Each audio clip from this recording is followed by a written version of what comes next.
She's calling back. We're going to try to give her a call again, and then she just added another phone number to the 13-year-old grandson who's possibly with the daughter. Step out with this.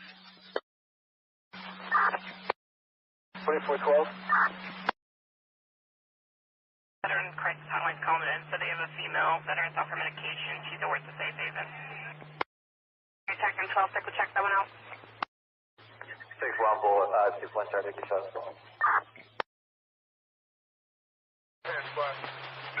Officer still stands for talk? No. Offender in custody?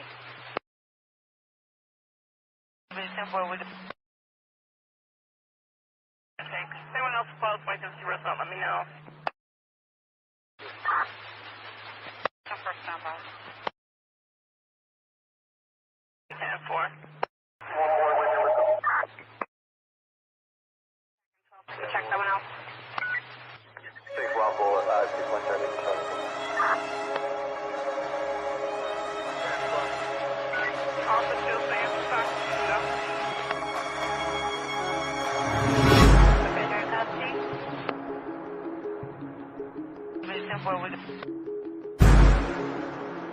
Thanks. Anyone else close, wait to see what's up, let me know.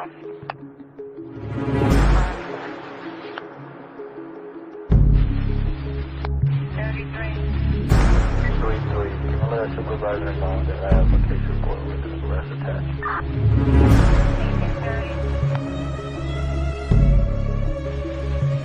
10-4.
Good evening. Thank you all for hopping in. Appreciate you very much. And I want to thank my guest as well, Veronica and Danielle.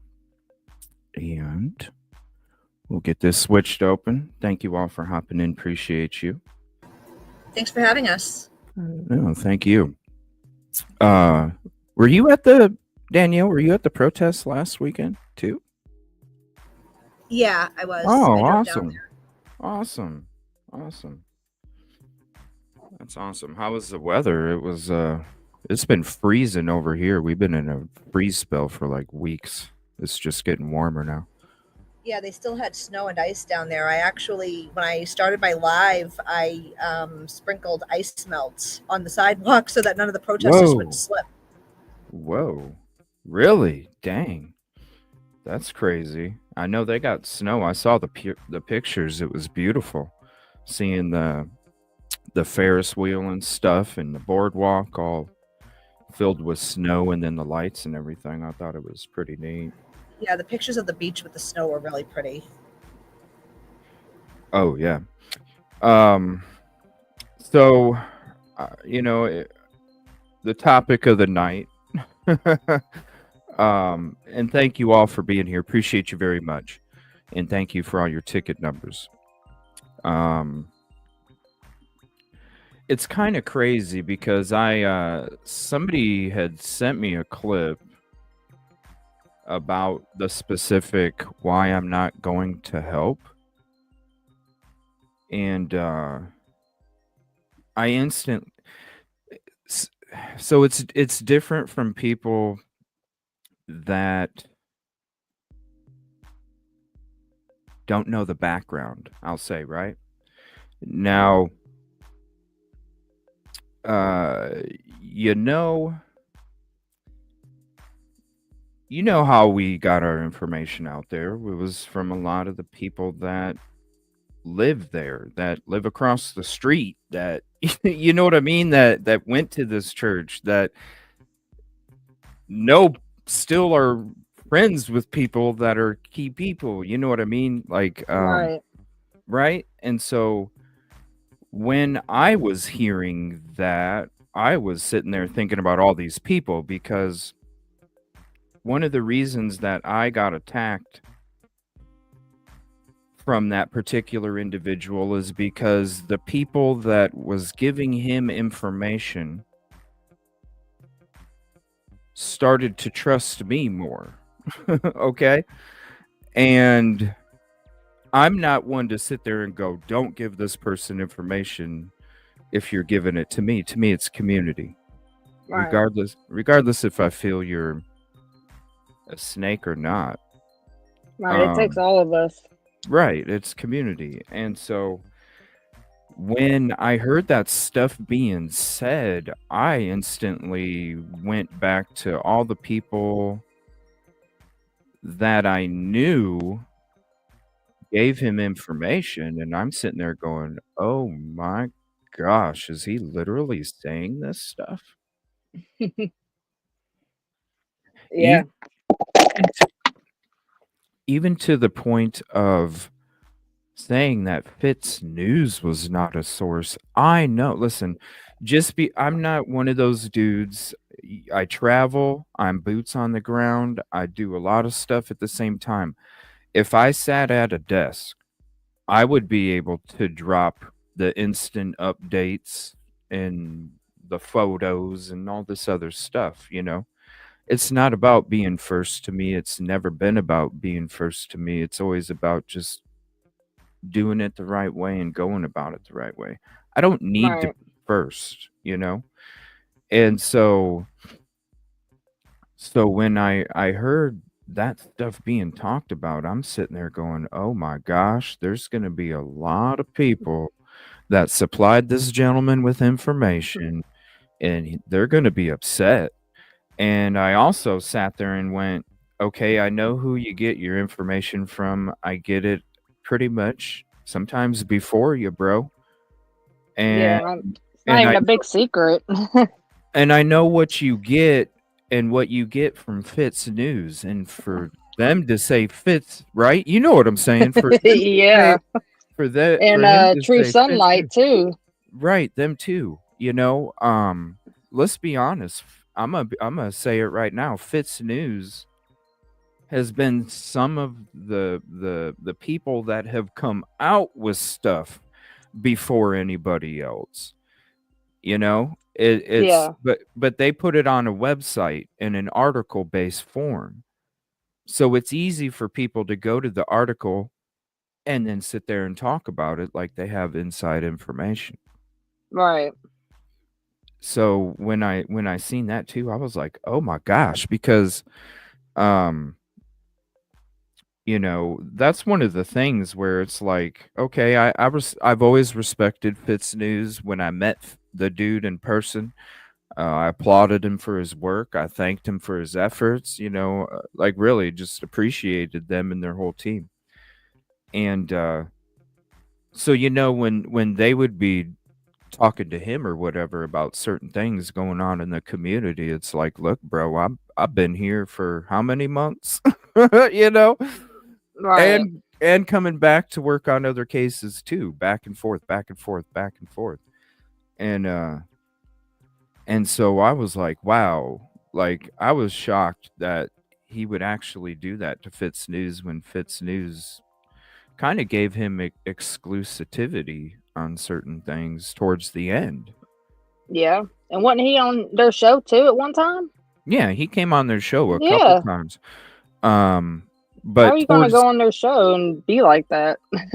yeah, and towards the end, they did give him after, they got friendly or whatever, they did give there's a couple little things. It wasn't huge that he came out with before Fitz News, and you could tell they were just throwing him little bones and stuff.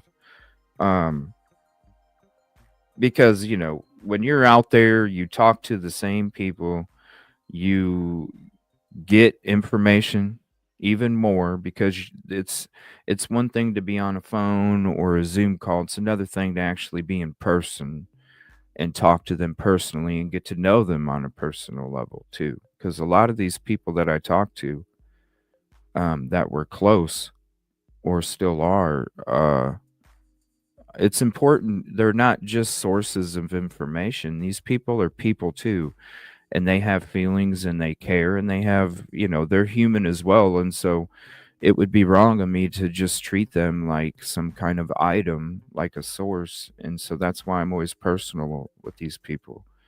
And I try and get to know them and also be a friend too if one is needed. So I was just completely shocked, by it. And then I saw your video, Veronica, and that's why I reached out to you and anybody else that would even want to discuss it, because I was, when I saw what was being said and I seen all of you and I know who all of you are. There's a lot of people that aren't even in chat. They don't want to, they're not trying to be out there too, because the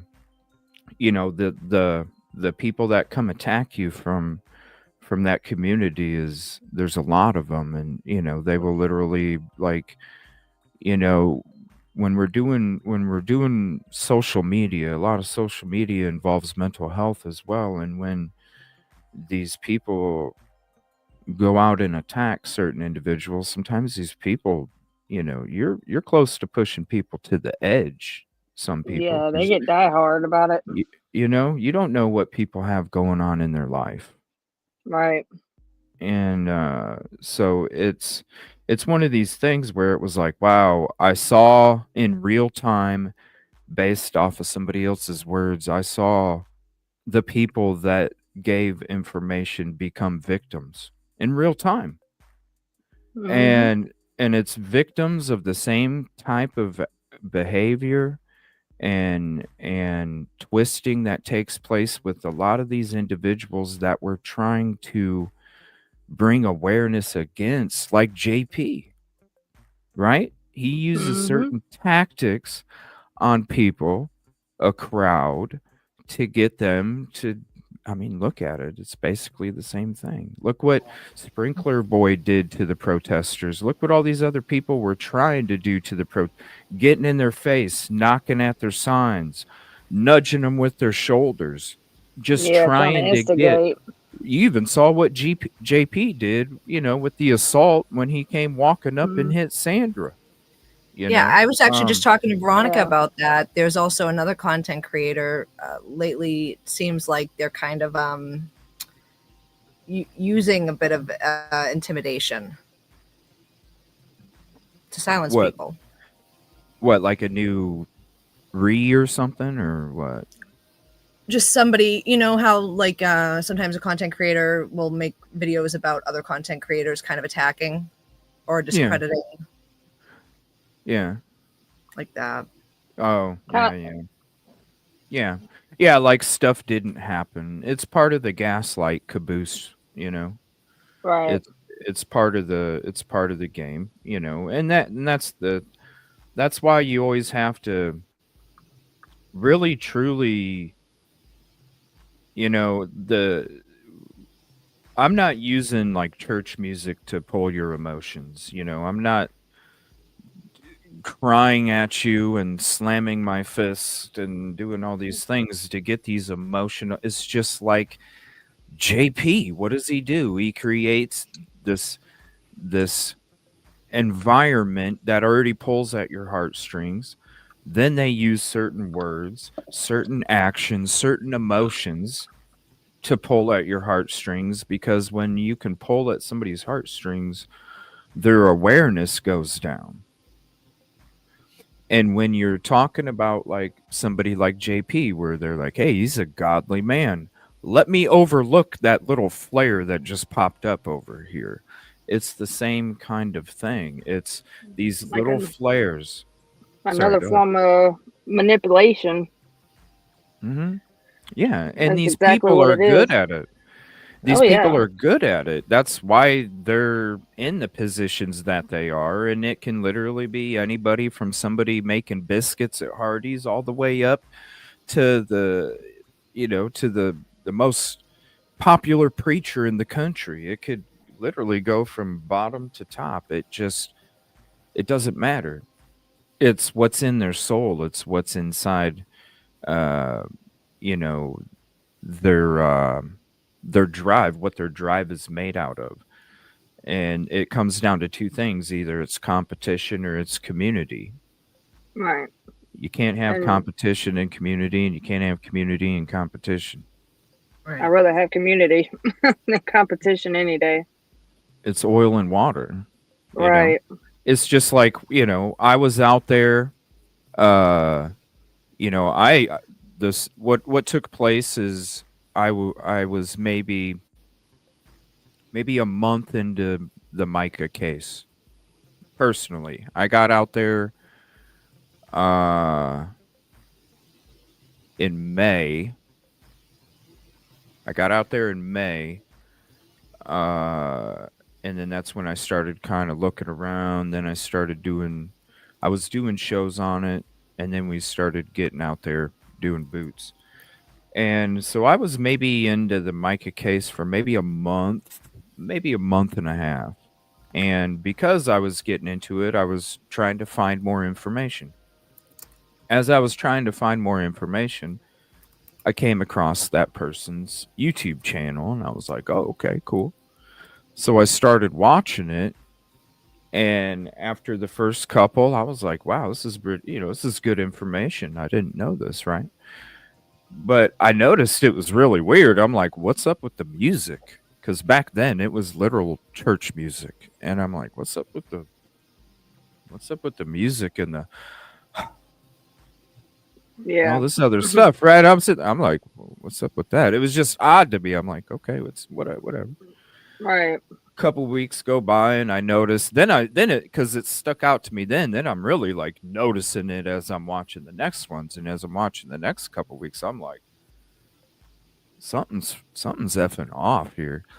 Well, then I started to do my own research because I'm like, why does it seem so off? So when I started looking up stuff instantly, I mean, instantly, I came across like so many victims of this particular individual. And I was like, holy, what? Yep. So Did then you I ever just, hear about the what's that counseling thing they have online, BetterHelp? Did you ever hear about that? better help. Yeah, they did a commercial for BetterHelp, and people reached out to them and was telling them that they got, I guess, like triggered, you'd say, because he was on there because they were victims of his. Oh, no. I might have. I just, Yeah, what really, because it's literally been like 3/4 of half a year, 3/4. right. Literally, what stuck out to me, because there's so much, and then I'm working on so many other things too. What really stuck out to me was when I came across the stories of the stuff that I was reading and watching and stuff, and I'm like, It's this is crazy. just like, I'm like, this is just like who I'm trying to say or prove or really find out had something to do with this beautiful woman's passing here. I'm like, it's the same. I'm like, what? So then I just kept it like I always do. I keep it to myself.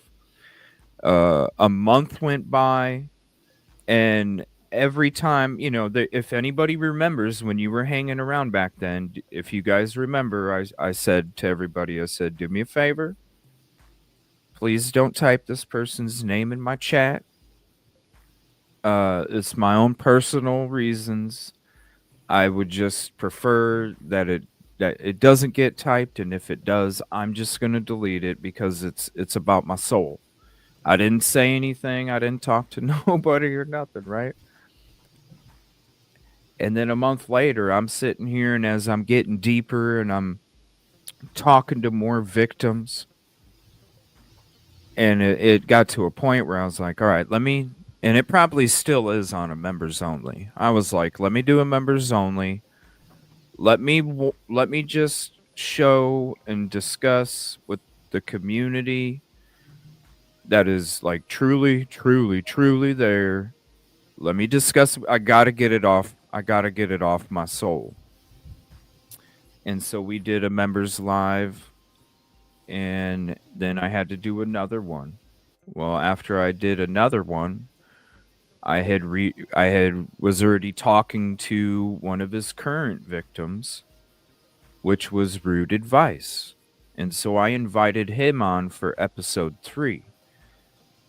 I Anne remember was that. Anne was also on there because she was also a victim. Mm-hmm. Rosie was on there because Rosie does a lot of work for us here, and she was just as much involved with those protests as me, because a lot of the time she was in the background running everything while I was out there being able to give my total and complete focus to what was going on out there too. And so after I did that episode, uh shortly after that is when the 911 call, or not the 911 call, the call that had my name in it, I should The say. fake, yeah, the fake phone call that he set up. Right. So when I first started seeing it, I was like, when is this dude ever aired another call where somebody was harassing him about him being an abuser, number one? I've never seen it. Isn't that kind of weird how all of a sudden I'm going to air a phone call and Mm-hmm. include my wife about somebody that's first accusing me of doing something? Yep. Right? I'm like, Yeah. wow, that's pretty tricky. That's pretty I tricky. was like, I'll somebody gi- needs acting lessons. I'll give him that. I'll give him that. And then all of a sudden you heard CJ this and CJ that, and There's uh like no ties with y'all two, so I don't even know. Yeah, well, you know it's fake. even when he asked the question, and I don't think this was fake because when you look at his face when she answers him, he was like who's the biggest threat out there for Micah Miller when it comes to, the pressure on JP and all this stuff, and she was like CJ. He's, Ooh. huh? That was the only thing, that she said that was true that had my name associated with it. But it got to the point where we literally had to reach out to all the government agencies and let them know that this was not true. I was nowhere where this lady was saying I was. I have data to back it up because I literally use my maps, my Google Maps, because I'm not from there. I don't go sightseeing. I need Google Maps everywhere I go to get to where I'm going, which shows timestamps, location, and all that stuff. So I already knew I'm good because all I do is go out to work and work. That's all I do. So I Right. already knew I was good.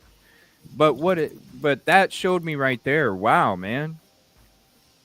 I'm sitting here talking to my members. I have Root Advice, which is already going through something that you put him through, that you already got sued and lost from what you did to the same thing to somebody else before Root Advice.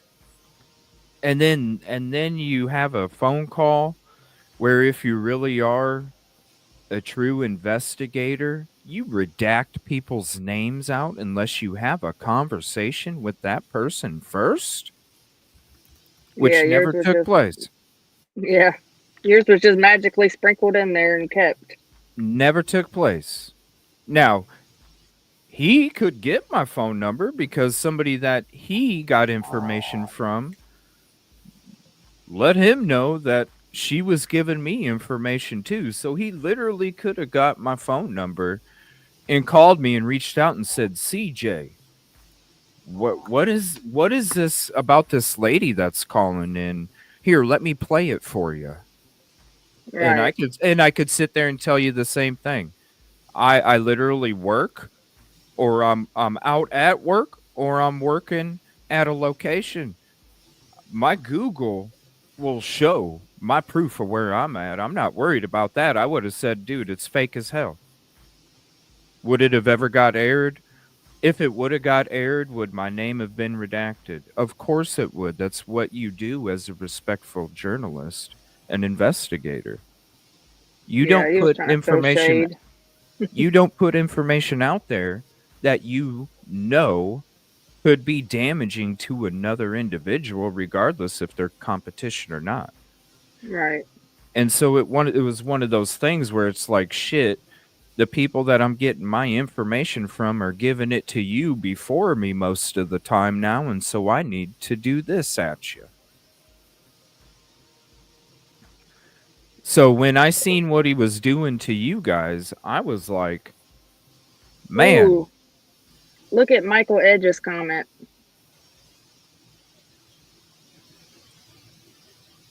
yeah, that's because people were asking him, who is this person to you? You should have seen this stuff. And he sit there and he does, and this is why I bring it up tonight, because he did the same thing to you that he tried saying about this. Well, that's a fake account. Yeah. Yeah, we saw how fake it was. He blocked me when I went See? on there and said, See? Is this the real page? I'm asking for a friend, or is this the fake one?" I got blocked. Right. That And must also, be a fake account. Yeah. Right. I but haven't also, seen CJ, hundreds of fake profiles of him either. when he does have somebody's phone number, he doesn't reach out. I'm just He gonna don't. put that out No. there No, because yeah, that's why I he has brought my that up. number. Yeah, because he didn't reach out to you either. That's why when I was watching what he was saying, and I know the background of it all, like I said, I get the same information as the same stuff he gets from the same people. All right. Right. Maybe there's a couple I don't that are just die hard. But seriously, Right. Like, and when I hear this stuff being said, and I'm thinking about all you beautiful souls out there, the hard work that you do for somebody else that you never even met, right?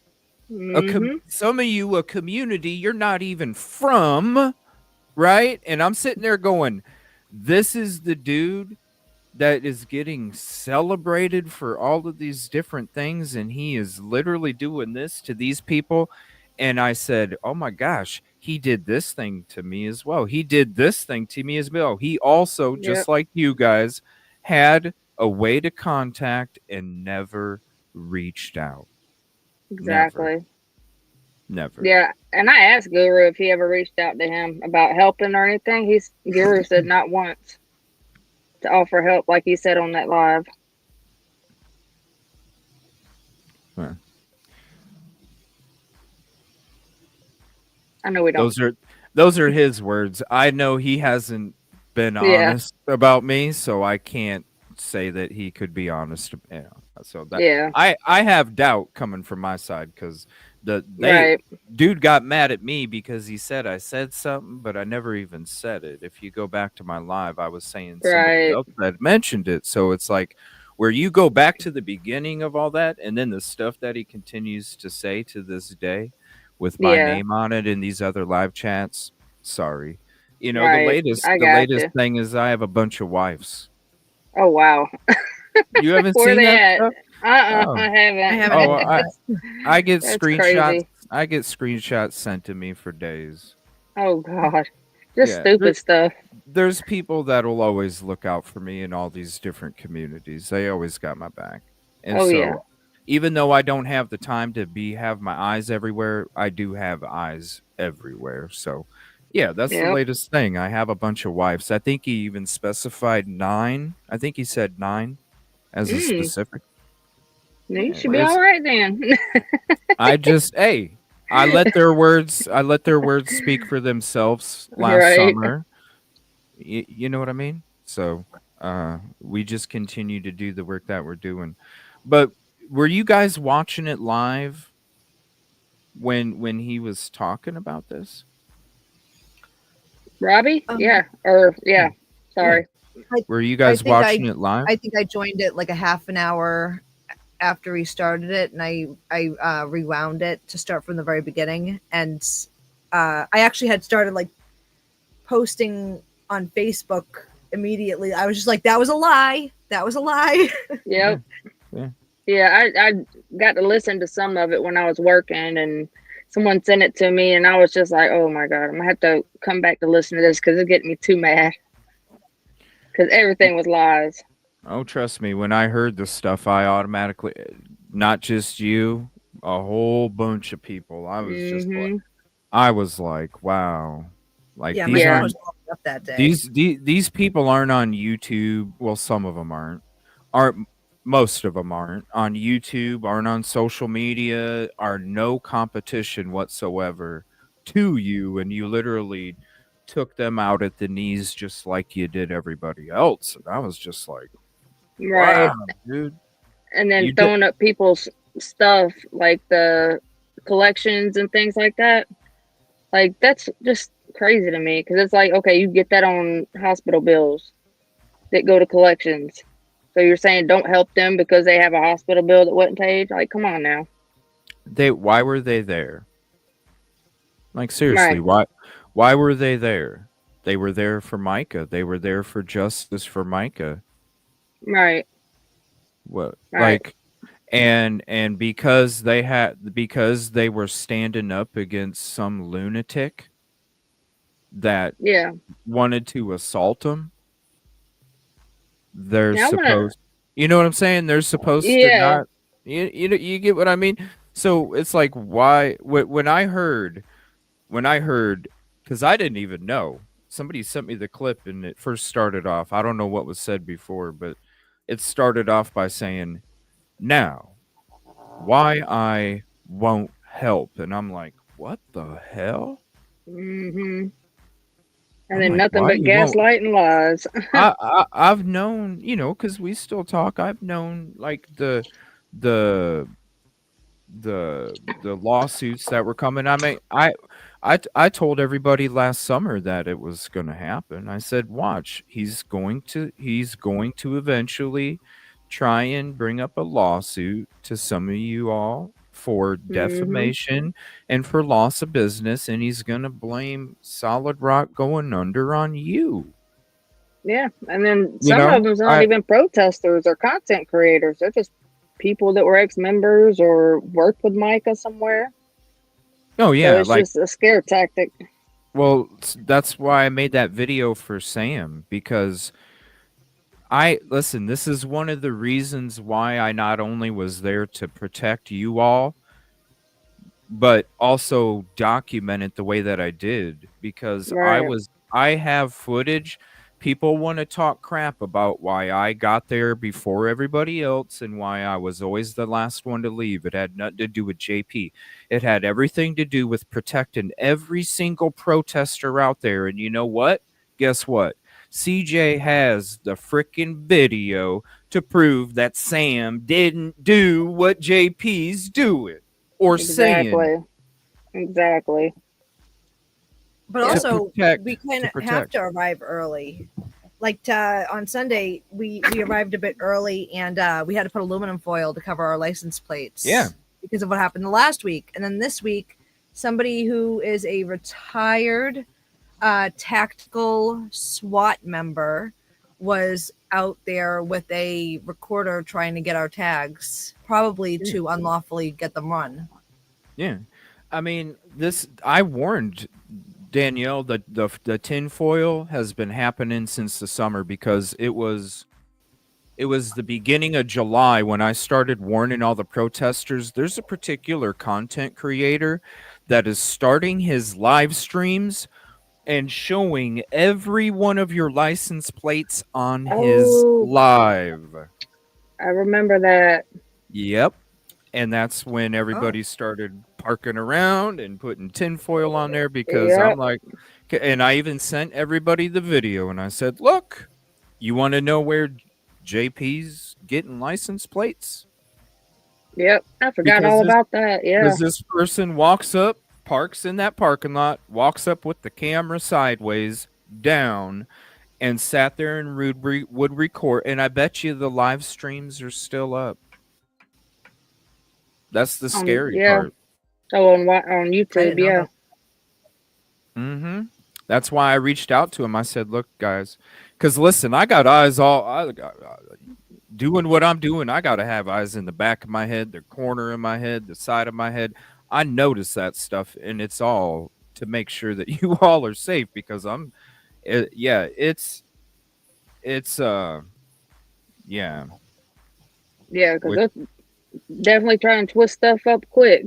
that's around when the same person wanted to get mad at me for saying something I didn't say, and Yeah. I think that's why they really got upset was because I was. It's like, come on, you got to if you're gonna do this kind of work, you have to be mentally aware of your surroundings and always make sure that it's about them and not you. Um, Right. look up at the sky. You know, people make mistakes. Fix the mistakes. They never got fixed. They weren't edited out. They were left on there. Um, you know what I mean? If you're going to do this kind of work, you got to make sure you're aware. Not only for like stuff like that, but general public too. That's why when you'll see them out there on location and there's people that don't even have anything to do with Mica or nothing, and guess where that camera goes? It goes off to the side. It goes up. If somebody's coming up to me, they see the camera. They say, "Hey, are you on? Is your mic on?" Yeah, let me put it on mute. You put it on mute. You know what I'm saying? You Yeah. do those kind of things.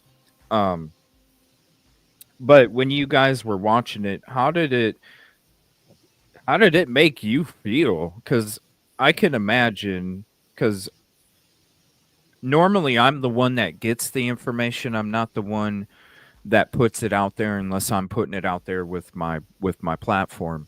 Right. What was it like for you guys to Oh, I was give just information and not even do it yourselves at that point? until later on and then see that kind of treatment, because you guys know the platform, you know it gets more voices with that many more people. Right. So you'll do the thing where you'll give up the information and then you'll kind of chill back for a minute, and then you'll, how did it make you feel when you were hearing those things being said? I was mad. I was mad for everybody, and especially the way he was just talking down and talking to people like they're just dumb and below him and stuff and lying. I'm like, you know, you're lying. And I was even Yeah. in the chat saying, tell the truth, Robbie. Tell the truth. Oh, you were in the live chat saying it? Yeah, I got in Oh, there. really? Yeah, as soon as I drop off an order or something, I'm on my way back to the store and I'm like, tell the truth, Robbie. But he just ignores me every time I come through. I But know yeah, you, I was furious. Danielle, you did a video right after you watched it, right? Or did you do a video in the middle of watching it? Because it, I probably, I know I started during it. yeah, But yeah, no, it, you know, when I was thinking about all of it, the information from creators being used, not giving people proper credit, not acknowledging their existence, it felt like almost like a betrayal, but also like being used, like being worthless in that person's eyes. yeah, because makes you feel super close and important there at first, and then when the information comes, it's almost like, huh, who are you? Um, Right. yeah, it's if especially if you don't have anything else, there's no need to kind of keep you around, so to speak, unless you reach out or something. Um, did you do yours right after Veronica, or did you kind of let it? Did you do another one, Danielle, or was it just that short one that you did? Uh, after you got done watching it, did you do I another I longer did one? another one that was ended up getting banned by YouTube. Banned for what? Yeah. For what? I'm not sure. It was only up for a few seconds and then it got taken down. Because it got mass reported. And I'm not even sure. I like honestly, Well, this is the first time it ever happened with one of my videos, so I didn't fully understand it. so you'd get an email, and you would be able to find out if you go to your YouTube studio. But you would have got an email too. But YouTube Studio is the most specific, and even if it got removed, it should still, there's still a section in there that'll still give you the reason. Because I got my YouTube. When I got demonetized, I didn't even know I got demonetized. I was doing a show on, I think, Mica, maybe, or something. I was doing a show. After I got done with the show, I went to rename the title of the show I just got done with because we talked about a couple different things. And that's when I seen that, and I instantly deleted it because to me, it's like, I'm not, if YouTube has an issue with whatever content I have, it's not worth it to me. I'll just, you know what I mean? Like, I, Yeah. like I can talk about it again in the future or whatever. It's like, okay, whatever, but not a big deal. So that's why I deleted it. But then when I found out what happened, all of a sudden, I still didn't even know I got demonetized, because to me, I just deleted the video and got rid of it, and was like, okay, and edited my title, and then all of a sudden I started getting messages from members saying, CJ, I got an email saying that your memberships were paused, and I'm like, what? Well, let me look this up. So I looked it up, and it literally told me that my video had demonetized my account uh for, it was for something crazy like promoting extremist, I ideology or some crap like that. And I'm like, what? Yeah, something Yeah, crazy. that was the Luigi thing, Michael. Yeah, the Yeah. manifesto. The manifesto. Like, get real, right? And it was one of those things where it was like, all of a sudden I'm like, well, shoot, how do I fix it? Well, I had already deleted the video, which means you can't appeal it. So I had to literally wait 90 days to be able to try and get monetization back at that point. And then for some reason, a week and a half later, all of a sudden I'm getting emails saying the memberships are renewed. I'm like, what? Huh? Oh my gosh, what? Um, Yeah. but it's one of those things where it's like, after I started to think about it, I was like, oh yeah, I bet it got mass reported, because I didn't talk about any extremist ideologic views or whatever in that. And so to me, it was like, that's maybe an excuse it got mass reported for, because most of YouTube is bots. Yeah. So Right. do you know if, because a few seconds, was it a live or was it a video that you? No, it was a video, and I mean, honestly, it could have even been something with music, or with my self rating. I'm not sure. Also, I didn't delete it. It says private right now, but there's a message that says blocked. Could be music if you got it in there.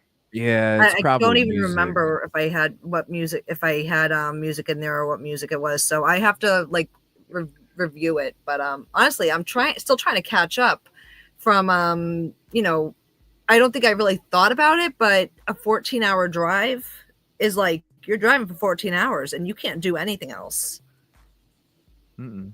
So when I drove No. to South Carolina, it's like I'm still playing catch up with everything.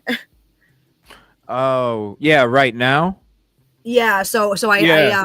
I didn't even remember the thing about that video. I was looking on my phone the other day and I saw that I had posted something that was blocked, and it had actually happened a couple of days prior to it, but I still haven't even gone to that. I still have a bunch of emails I have to get to. Like, I have a lot of things kind of hanging right now. Oh yeah, trust me, because especially after the hurricane, yeah, it was. I know what you're saying. You lose out on a lot of work time, and then when you get there, you got to catch up for, because just like the day drive already, your mind ain't normal. You still need a day's worth for your mind to get back into reality mode kind of thing and get caught up. So yeah, I feel for you there. It's a man, that's a long drive for you, because mine was about anywhere from like 13 and a half to 16 hours each way. So that's a drive. Did you have to go through any crappy weather on the way up there, since it was snowing there? No, thank God. I did not have any bad weather. And I ended up getting my car checked before making the drive back. Well, on Saturday, I drove from South Carolina to North Carolina because I wanted to visit the Gobble scene, where all that happened. And Yeah. and then because of that weird long road that was unpaved, I didn't know if my car got damaged or anything. So I had my car checked before driving up, and there was only one thing I didn't have them fix for my car, and that was the windshield wiper was torn, and I just prayed the whole way home that there wasn't any rain. Oh wow. And you were good, obviously. Right? Yeah, there was no rain, and honestly, like, the only Damn, Matthew had a 10-hour drive too. Shout out to you guys. Yeah, he I came would have from went if I Alabama. could. Yeah, I would have went if I could. I didn't know you guys were meeting up. Shoot, I don't know if I would have been able to though, because of the weather up here. It's just now starting to get better. Well, that's cool. That's cool. Yeah. So are they still, or is it just at Solid Rock now, or are they still? They only rented that building for like a month, so it's already gone by already, right? They all back at Solid Rock now after the lawsuits were filed. I mean, I know that they were there the last the Sunday before this past one, and then this last one. So, and there was a good turnout in terms of attendees at church, I guess. One thing I noticed though is that it seemed like there were a lot. It was mostly old people. Yeah, yeah, I thought yeah. that was weird. Well, the because when it started to dwindle down to old people there, because the first couple weeks there was still some some younger people going, but then people started to come up and then turn around and go away.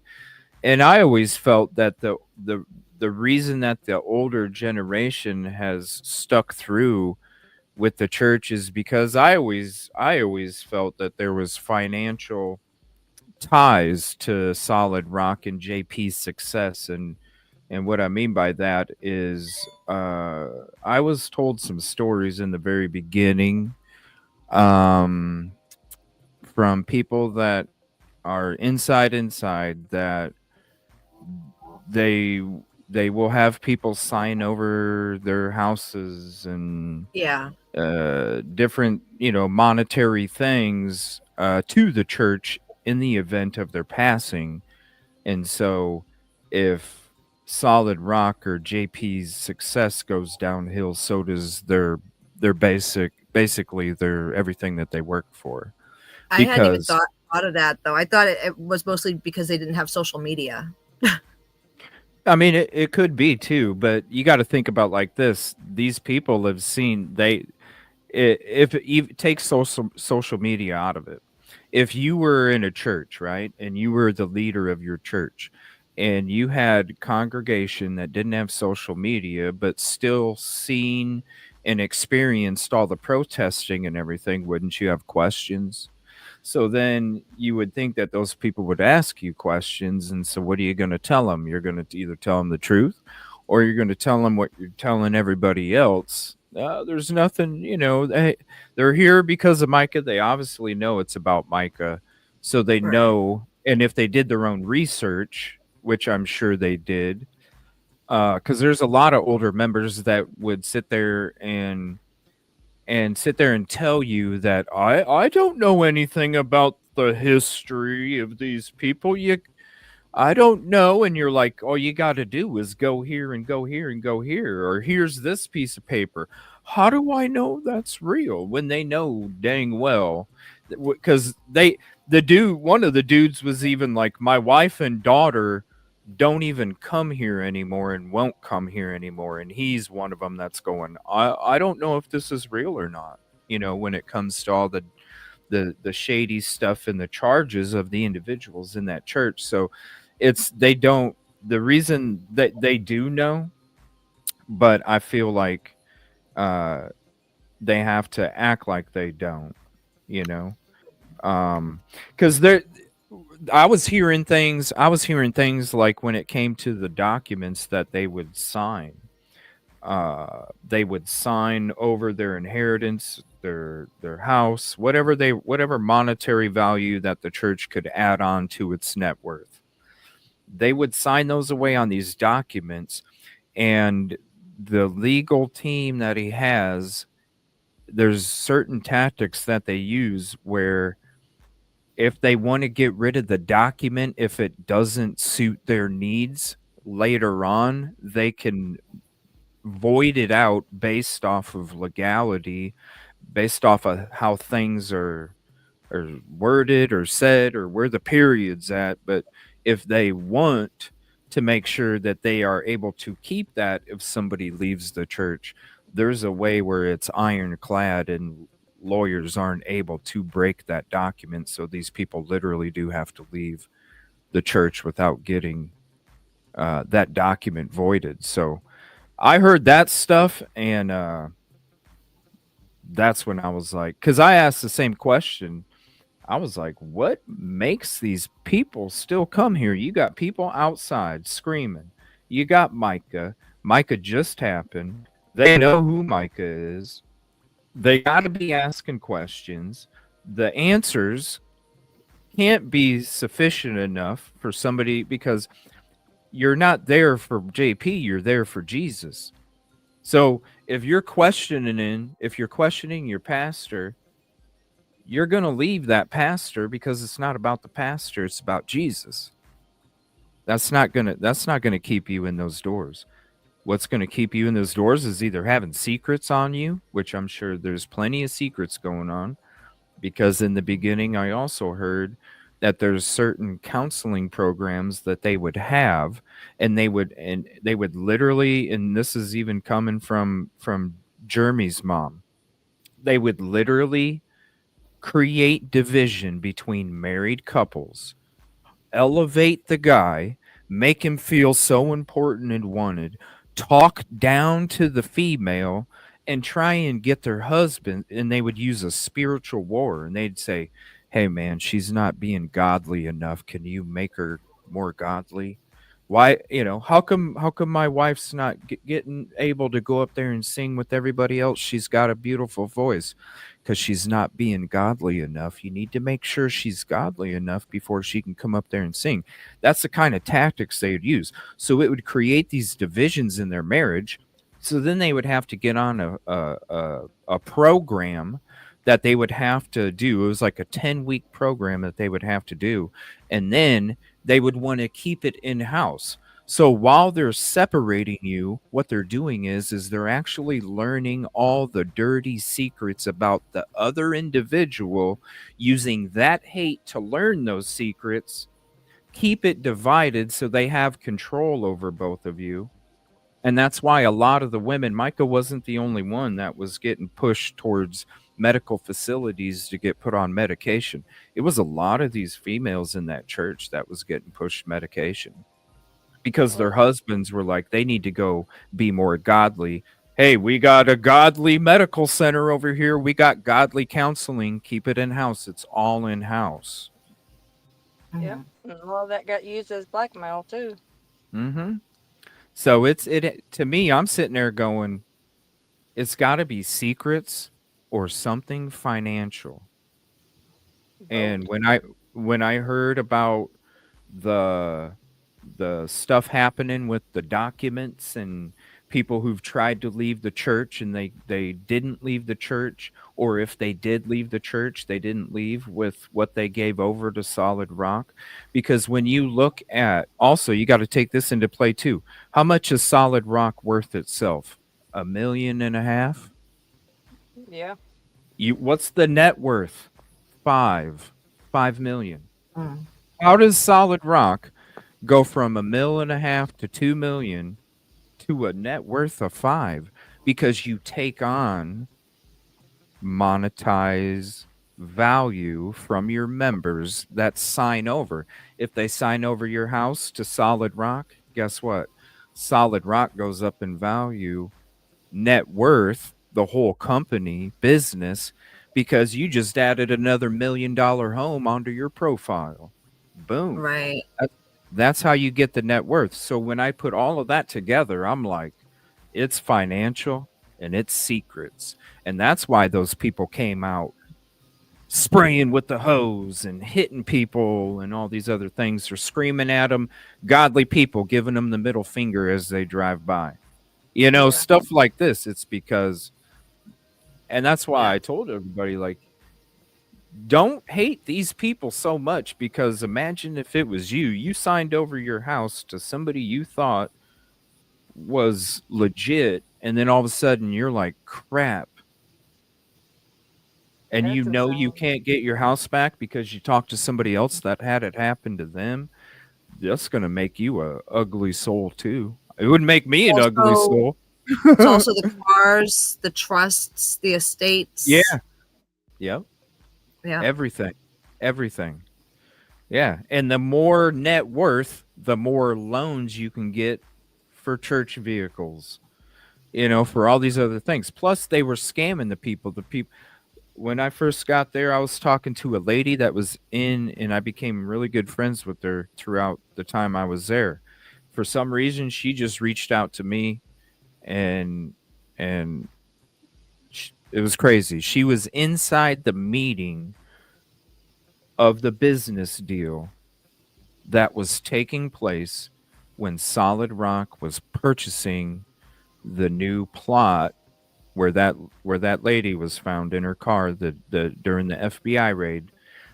That land plot and the business that was happening between another church that was going to buy out Solid Rock's property when they were moving to the lot.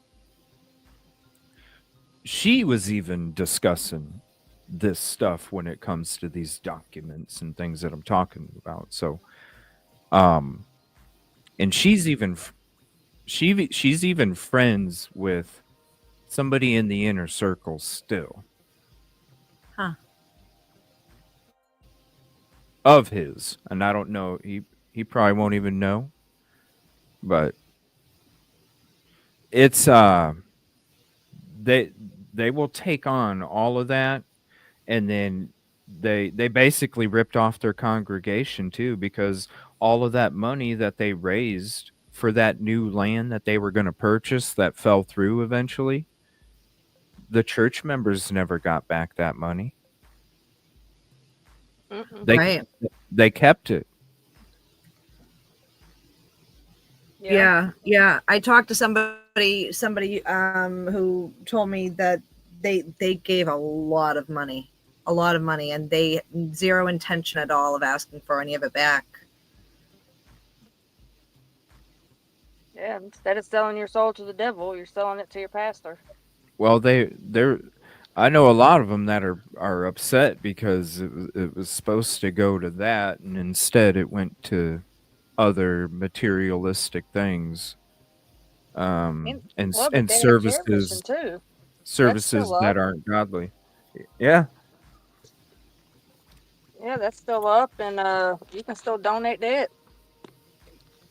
because somebody's got to pay for House cleaners.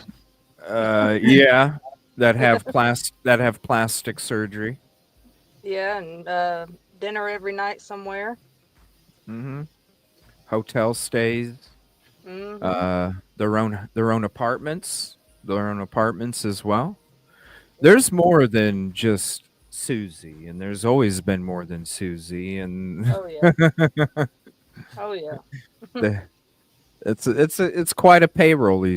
Quite a payroll he has. I'll just say that. So you gotta, Solid Rock's tithing basket can't be paying for all that on its own. It's got to come from somewhere. Oh yeah. So what's going on? I know. Speaking of Sam,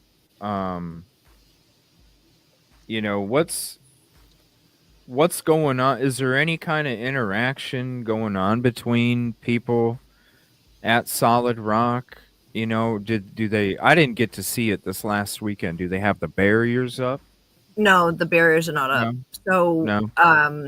it was kind of nice because there were people on the college side of the street, on that corner, and like right in front, and then over by the driveway, like entrance that's right across from Solid Rocks. And then we also had people across the street on the Solid Rock side, on both sides of the entrance into the parking lot. We had people on the corner. We had people in the back. And I had actually kind of canvassed the area last time I was there with a friend I had made out there.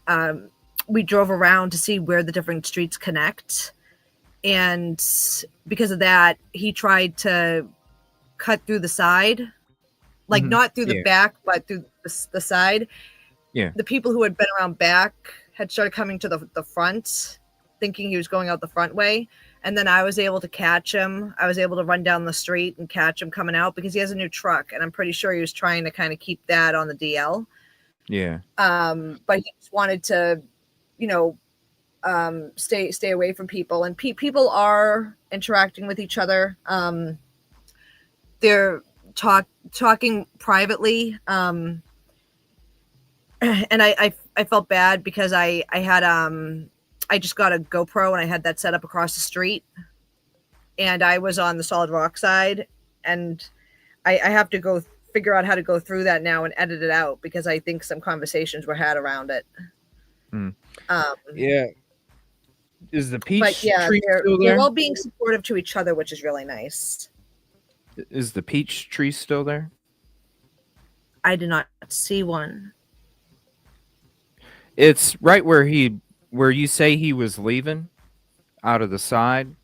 That was on grass, right? Through in between a couple houses. Yeah. Yeah.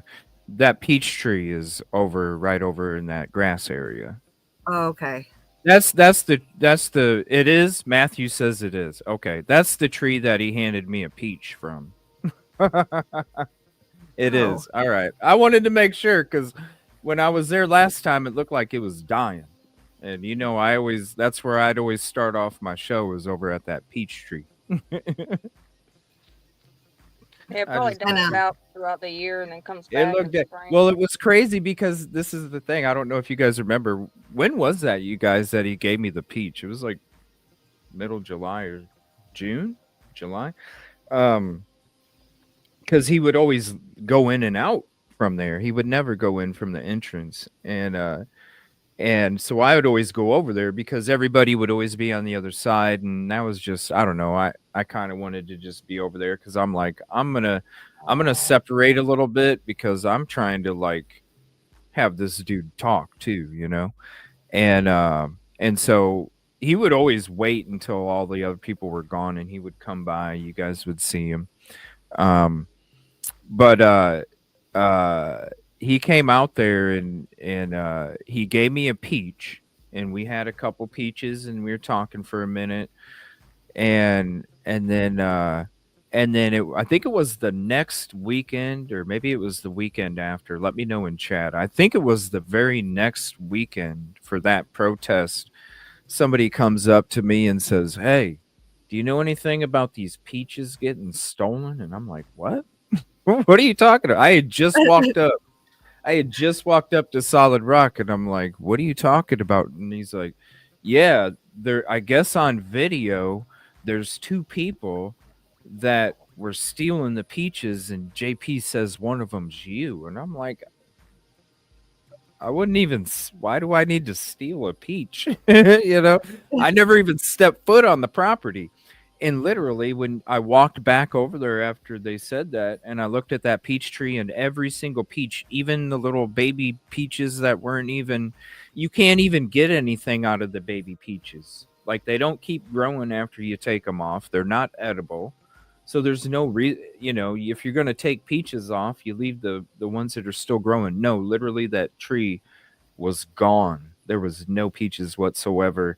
And it looked like after the next couple weeks, it looked like the branches were falling off too. So I had wondered, somebody had even made a joke back then. Did it get poisoned or something? And maybe he was going to blame me for that. So no. Maybe he used that same stuff he used on the tree just by on Allison.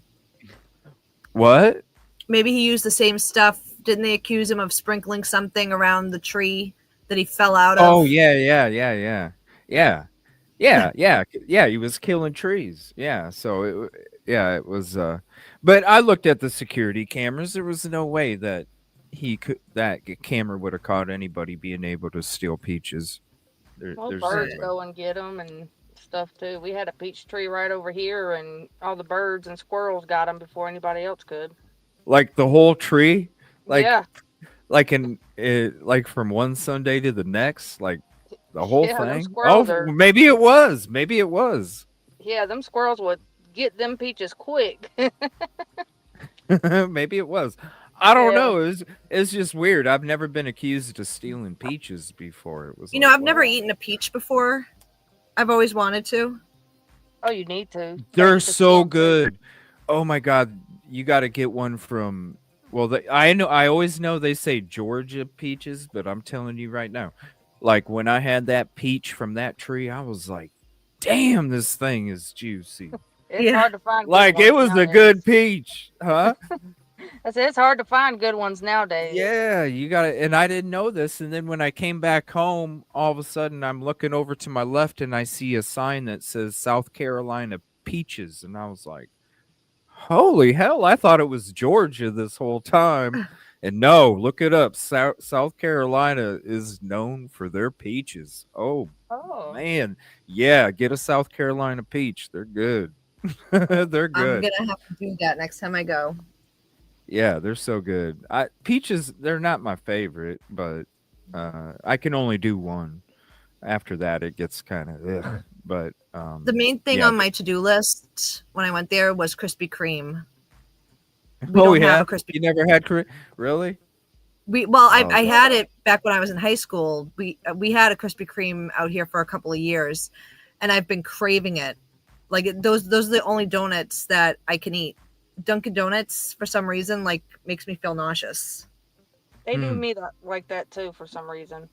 Girl, I could have ordered you some and got you a coupon and everything for some. I'll start sending you $50 a week if you will ship them out to me. There you go. You know I will Hey, too, girl. You hey, know I'll ship them to you. they're good even when they're stale and broken up a little bit, right? What's up, everybody? Thank you for hopping in. Michael says, fresh off the tree, right? I know. That's what I'm saying, man. That's why you knew they were good, too, because when he was like, because at first, excuse me, it was one of those times I was out there by myself, like, from beginning to end. I'm kind of walking around, and I know he's going in and out of this way, and I know there's cameras, because that's the first thing I do whenever I show up to these locations. Always security. Not for me, but for the people that I'm trying to help. And so I'm like, let me go walk around over here, pop up on his feed. And then sure enough, he comes driving up and he's like, hey, come here for a second. And I'm like, okay. And he's like, but you can't record me. And I'm like, come on, man. Look, you know what I'm doing, like, come on, man. I was like, never mind. I'm not, because to me, I'm like, I'm not going to be like, okay. No. It's like, you know what? I don't need to talk to you that bad if I can't protect myself. Right. Right? Because Right. the dude's twist, he'll be twisty with stuff. So, and then he turned around, starts walking away, and then he stops, and then he looks around. He turns back, and he's like, come on anyway. You can record anyway. I'm like, cool, man. So I go down there. He's like, you want a peach? I'm like, sure. He literally was like walking around the tree like, no, that's not a good one. Like he was like picking the best peaches off the tree just so we could share them. And then he just right in it. And I'm sitting there going, okay. I'm like, I watched him pick it off the tree. It's not like he was like, looking. If it is it can't be poisoned. I'm like, it can't be. It can't be, because if it was poisoned, it's not like he just went out and poured poison and then walked out and said, "Hey, come here for a second." Like there would be something wrong with the tree. So I was like, okay, I'll take a bite. And yeah, it was the best peach I ever had in my life. Period. And you can't beat Krispy Kreme. Can't beat Krispy Kreme donuts. Especially the blueberry ones. Oh my gosh. Did you have one of those? You like blueberry? I only got the glazed. Oh yeah. Yeah, the blueberry. I got some new blueberry coffee that tastes just like those donuts. It's so good. But I love my coffee. Yes, I watched him take a bite of it first. Yeah, exactly. Yeah. I'm gonna make sure. Yeah. We were in chat saying no, CJ. It's like I know you guys were. I know everybody was like, "Don't do it." And then when I did it, you're like, "Oh my gosh, you guys watch him, and I'm like, "Come on, man." I'm not like, yeah. I sat there. Yeah, street smart's right. I sat there and I'm like, "All right, if he bites it and he."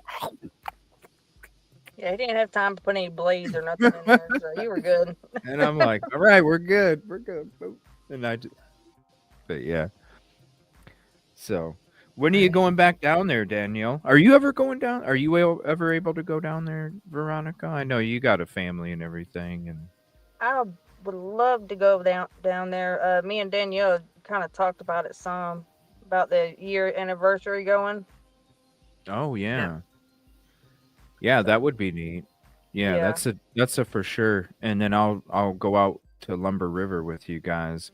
Oh, that would be Maybe I can awesome. maybe I can get that's enough time too that maybe we can we can get Trey out there with us and we can take you guys out on the boat Oh, that with would be us. amazing. Take you guys out on the boat with us and take you the way that because it's a little different. It's a little Hmm. different. Yeah. When you're walking through the woods, you're walking through the woods. It can get, especially with time and then the different seasons and stuff. That's what messed Right. me up on the last trip that I went there. All the leaves and stuff that had started falling kind of camouflage the paths, and I'm like, wait a minute, because it took extra until we finally got there. Because plus I was tired as hell too. I gave up on recording on that one too. I was just like, I just put the tripod on my shoulder. But yeah, you were there, Danielle, right? I think Yeah. that was the last time I went. Yeah, Yeah, in November. yeah, that was yeah, that And then was. all the trees were down, so in the Oh. actual slough, it was like hard Yeah, it was to figure lower. out what you were looking at because all the Yeah, trees were different. yeah, yeah. It was different water level and everything. That's why I'm glad we got that footage when Trey and I went out there. Even though the hurricane had came through, I t- we delayed the trip, and we kind of sat there and watched the water level kind of go to a certain point, and I was like, okay, dude, between this time and this time is when we need to go out there because this is around where it's going to be. And so we were able to make it all work out, and I'm glad that we were able to get the footage that we did, because we could really show you guys water level and everything, what it looked like. And with like you being out there when you got to the spot, it's creepy, isn't it? You don't see anybody Yeah. walking all the way back there to do that, do you? Especially when they don't know where they even are at, Right. No, no way.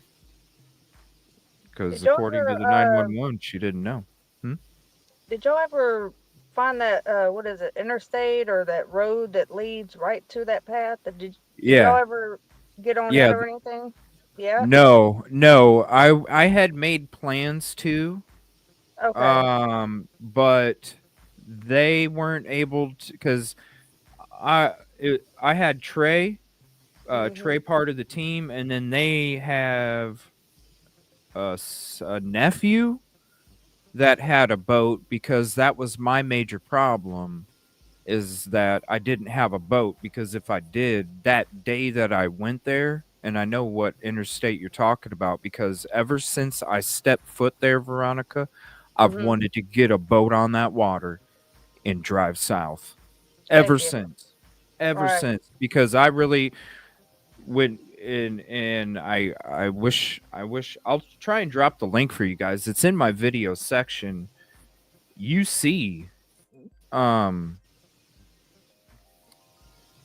you can see, like, it's right off the interstate. You miss it when you turn off the road to go into the road to go to the boat ramp. You damn near miss that too, because it's literally just a couple feet after the interstate, and it's blocked by trees. And the boat, the dirt road goes so far down.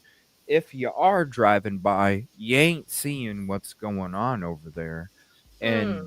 and then when you're looking off to the side and you're at your boat ramp, say you're loading something in your boat, there's literally people are going 70 mile an hour, and there's only a foot as wide as a 50-inch TV of spots here and there where you can see something in between the highway and your car and what's going down at that boat ramp. So the fact that there, it is like the most perfect spot you can literally go and get in a Not be boat seen. and go, yeah, not be seen, and go down there and drop something out. Right. So that would that would probably pretty much like prove our theory. I've wanted to go back. I just they weren't able. I think their nephew sold the boat. They said that he sells and buys stuff a lot, and he had a boat around that time, and they thought maybe he still had it, but I don't think he had it anymore. And then Trey's truck has been Well, I wonder he's if he's getting things repaired, and so I never had a chance to go out there. well, if things do work out and maybe all three of us could, I don't know, maybe get JJ to meet up with us and do it You Yeah. think you since he think he knows. would? Uh, I I think if I talk to him and like let him know that I'll be there, you'll be safe, everything will be good. Maybe I could maybe try and talk him into it. Mm. I mean, I still have some questions about all that, Yeah. but that's just me, you Oh know. And in yeah. the comments, Matthew Um, said that he has the ramp pinned on Google Earth. I don't know yeah, if finding it it like it's let me see if I can find the video. I want to show you guys. I mean, when you guys see the video and I take you when you see it just from the video, you're going to be like there's And you had some great footage too. when was that? Um and if I drive again, I can bring my gear with me, and this time I could bring my drone too. I don't know if that kind of a thing would be helpful to be able to use the drone to look around. Yeah, for the aerial view it would. it's it's hard to and just make sure your drone has auto GPS because if it uses your phone for GPS, it's gonna fly off and go into the woods. Oh yeah. Okay, Um, that's the thing. I have all this gear and I don't know how to use most of it. yeah, So I almost lost my drone for Riley's strain. I was helping out cops, and that thing took off on me because I lost my. It was crazy. I lost my GPS on that thing, and I was in downtown Nashville. Oh, that's what Um, happened to my husband when he got a drone and we still ain't yeah. found it. Yeah, We're like so all of a sad. sudden it just goes zoom and you're like Yep. but Yep. I was able to get mine back. It had crashed on a bank. What date was that? I'm trying to think. It was in November or Was it November? No, it's no. It was before in November. October. It was October, right? That sounds about right. October, yeah. Let me see. That's me and Trey going to the location on the boat. So it was after that. Let me see. 10, 11? No. Let me see. 10. Uh,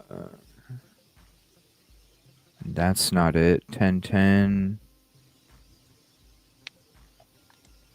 Trying to see here. Sorry. I'm trying to find this. Like, because like literally when you're traveling you have no time, so what I do is I just take my footage and I just dump it in a folder with a date and that's it because like right. trying to name all the footage. um it was when I was recreating the drive of Johnny's because remember Johnny had mentioned 3 different stores that he went to in different interviews. McClellan's, um I can't remember the names now. It was that same day because during the drive, that's where we came across the interstate and the boat ramp. When did I do that? Maybe I can look and find it. It was when was I know it? you had some of them that was on members. I'm looking for my raw footage. It Oh, was. I mean, if you can, I don't know. I don't think I show it on videos that I uploaded. I think it's just on my raw footage that I don't. 1013. Oh my gosh, when was that?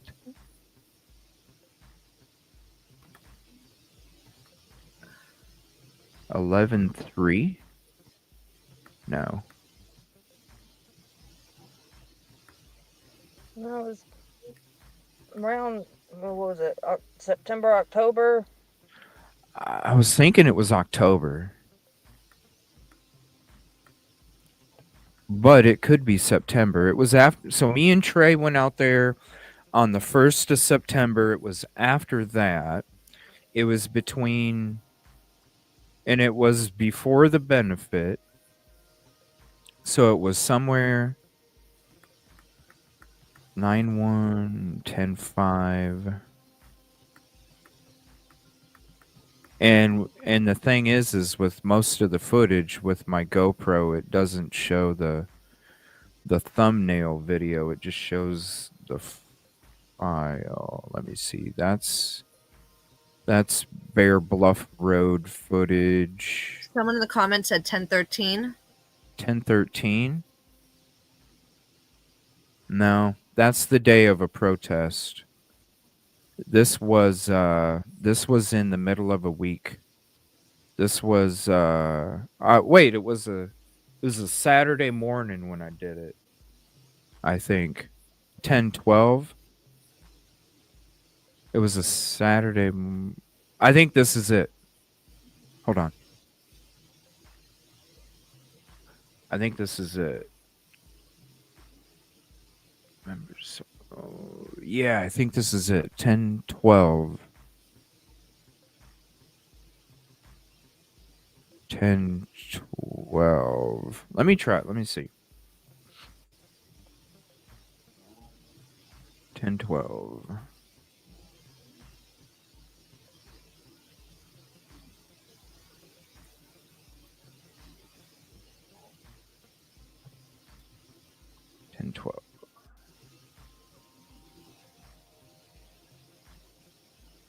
All right, so let me see, 8/23. So that, yeah, this has to be the same day because this is me going into the backwoods. Yes. Okay, so this is the same day. It was 10/12. Thank you. Okay, so now let me. So is it this one? Good morning. Okay, hold on. No, that's not it.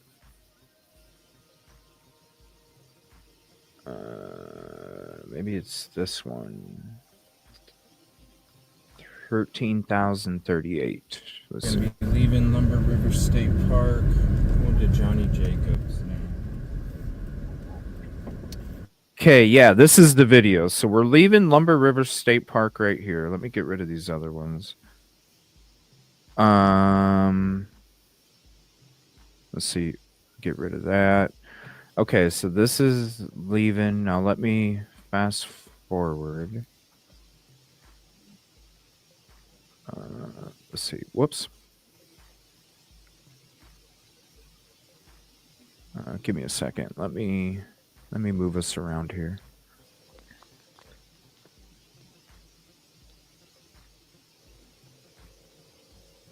All right, there we go. Okay, so let's see here. Yes, here it is right here. This is the boat ramp. Boardman Boating Access Area, 17 VC Britt Road. Okay. Thank you, whoever shouted out the 10/12, because... Okay, so let me go to the GoPro. Now let me try and find the GoPro. Let me... Because the GoPro shows it so much better. So this is... And if I can't find it quick, then we'll go back to this video. Because this video shows it all, but the GoPro actually is... Let me see, 11:47. Yes. I'd mentioned like I thought. Okay, yes. 11:47. Hold on. There's a video before that. 11. Let's go to 46. Okay, so what I'm going to do, let me go to 45. So I'm going to show you the drive leading up. All right, so you see the totality of everything. All right, that's not it. Okay, so 46 is the first one. So we'll go back to this one. All right, so this is going to show you what it looks like leading up to this boat ramp, okay? And I'm glad you brought this interstate up, Veronica, because this still needs to be checked. All right, you see all the trees. You see how thick it is. Now watch. You see what I'm saying when I said you literally turn left real quick right off the interstate? It's covered by trees. The road down there is long. You can't see it. Now watch. This right here. See all those trees going up along the highway. Now we're turning. Now we hurry up and hook a left. Now watch. How you going to see what the hell's going on all the way down at this boat ramp, right? Look at how far this is. Yeah. And it gets when it's dark out there, it's like well, actually, well, it would have been daylight still, but different weather and stuff. Sometimes it will be darker. It's so hard to see out there. So if you see right here, let me back it up just a skosh. 15. Whoops. Here, I'll just let it play again. As we're getting closer, look to the left. Look how far away the road is by the time trees start to clear out for a little bit. And think about cars going 70 mile an hour. Right. You're not going to be able to, at an angle, you're elevated. Because watch, notice the highway. You're elevated, distant, and at an angle. You already have that cement road that's already covering most of your side window anyway. You see that car that's right up above us, right as let's see here if I can pause it real quick. See that car that is on the highway? Yeah.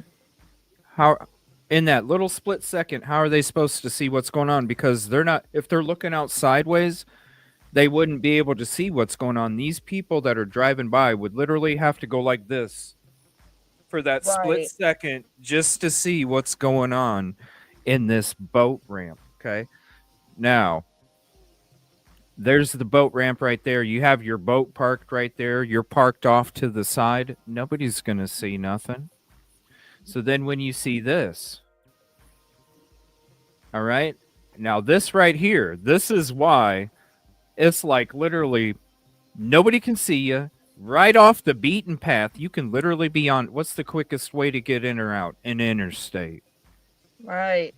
You're right there, and then you take a right, and guess what? You're heading to Lumber River State Park. Wow. This is just north of Lumber River State Park.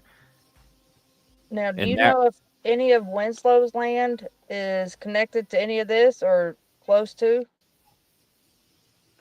No, so we're on the top edge of Lumber River State Park.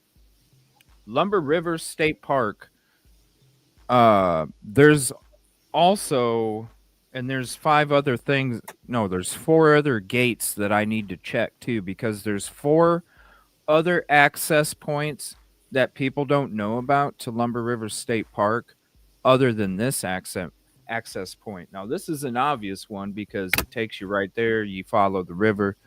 You have to go up and around the river to then get around in that area. There's actually gates that go along. I'm trying to think of what road it is. I'm not going to tell.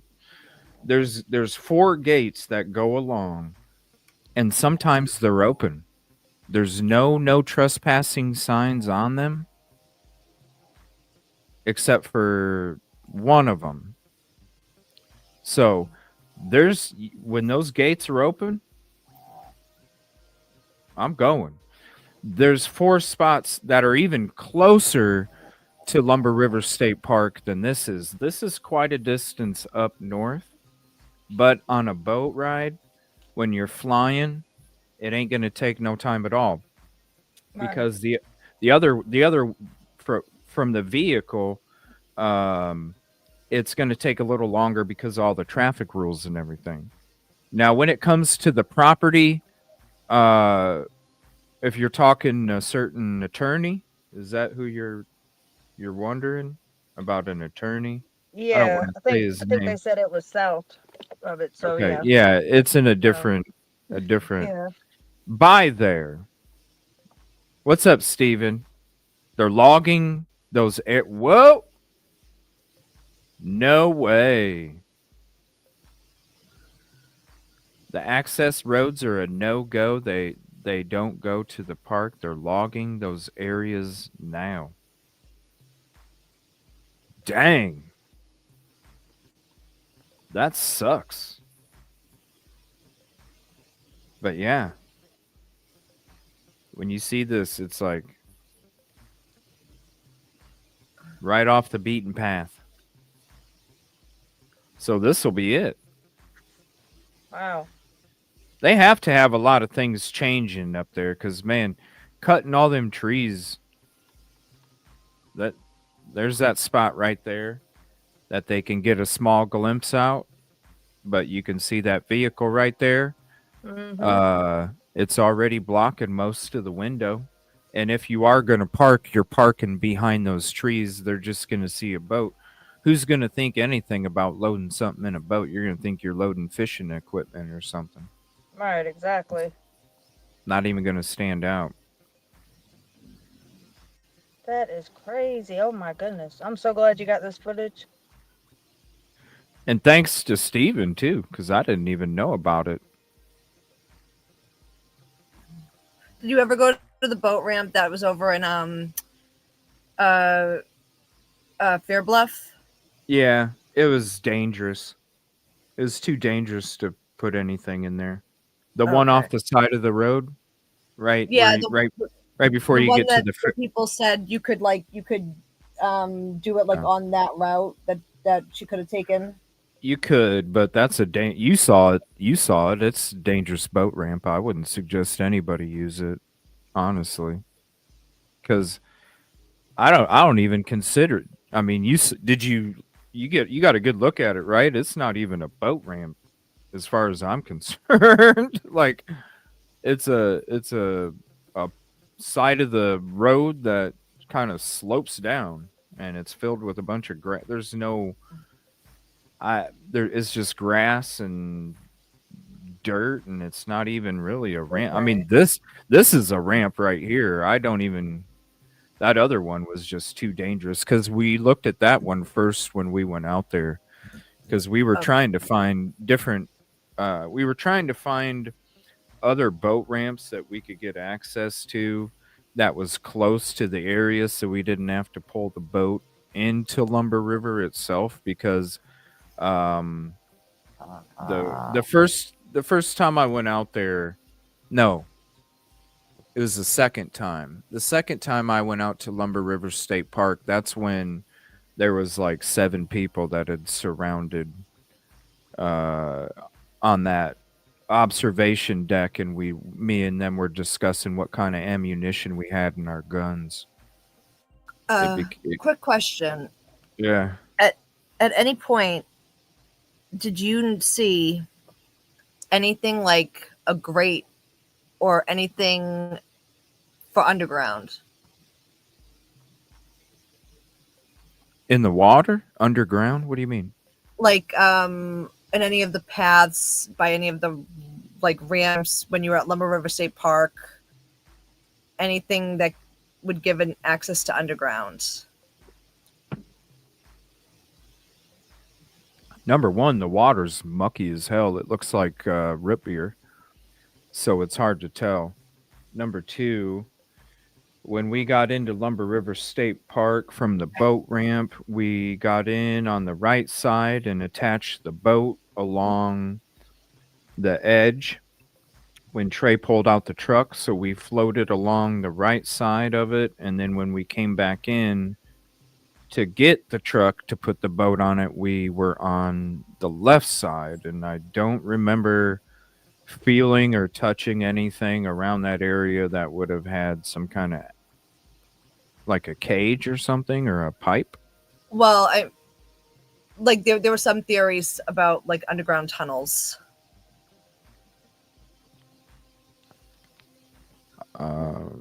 I don't know. The only spots that I really explored in Lumber, I know there's a spot when you go to the parking lot where the boat ramp is. I know that there's a little walk area that you go south that takes you away from the boat ramp, but I never explored down that area. Um, I'm trying to think if there was any kind of uh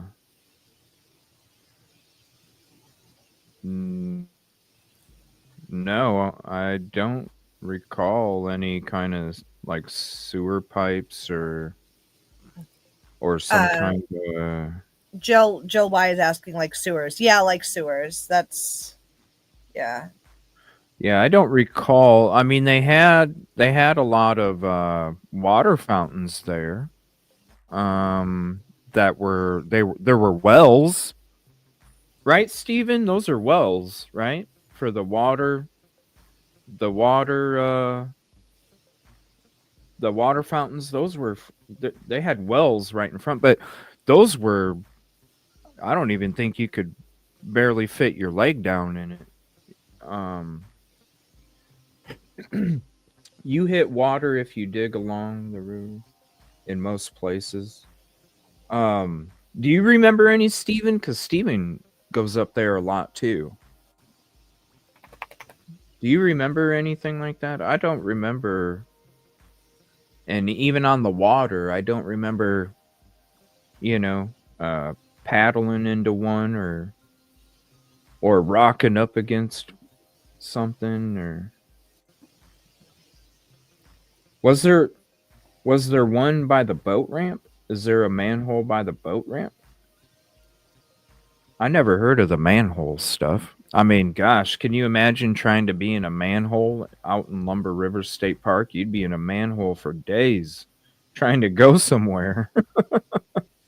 Right, but if there was a like a let's say a deep underground military base type tunnel. All the way out there? I mean, you never know. Because there's the closest military base is. But they're deep underground, like they're completely confidential, like nobody would know where they're located. Well, I don't think they would have a manhole out in public. Because I think you got Langley and then you got, well, Myrtle Beach was an old one, but you're still 2 hours away. And then Langley, that's how far away is Langley? We just went no wells or manholes. Yeah, there's no wells or manholes. Lori goes up there too. Oh, it's a cute puppy. That's a cute puppy. Yeah, yeah, I don't ever recall ever seeing anything. If there was like wells, but maybe like this round of a pipe going into the ground just to get water from. Yeah, I never heard of the manhole stuff before. Where'd that come from? I don't know if the person would want us saying, but it's a mutual, I guess, acquaintance who's a creator.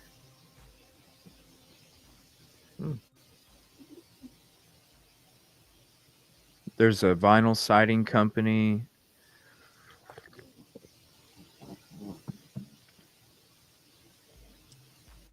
Pitcher pumps for drinking. No wells big enough to. Yeah, just little teeny things. Not like you could go through them. I mean, I don't. Steven, what do you think about? Do you guys? Steven and Lori are from that area. Do you guys? Do you think there's manholes down there? Like, because you're talking acres and acres of farmland in that area. They would have to be some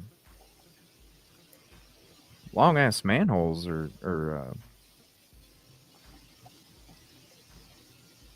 going to dig for maps.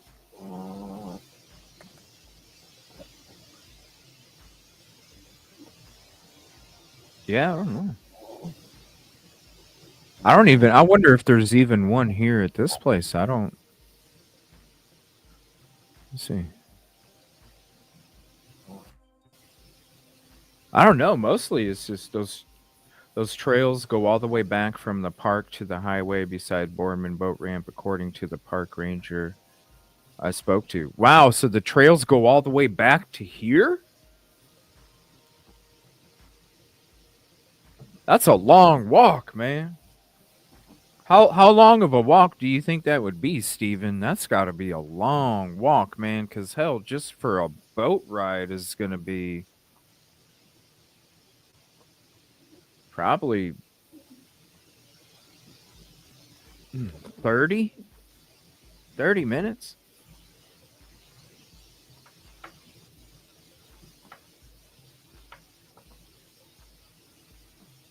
No manholes, might be some sinkholes.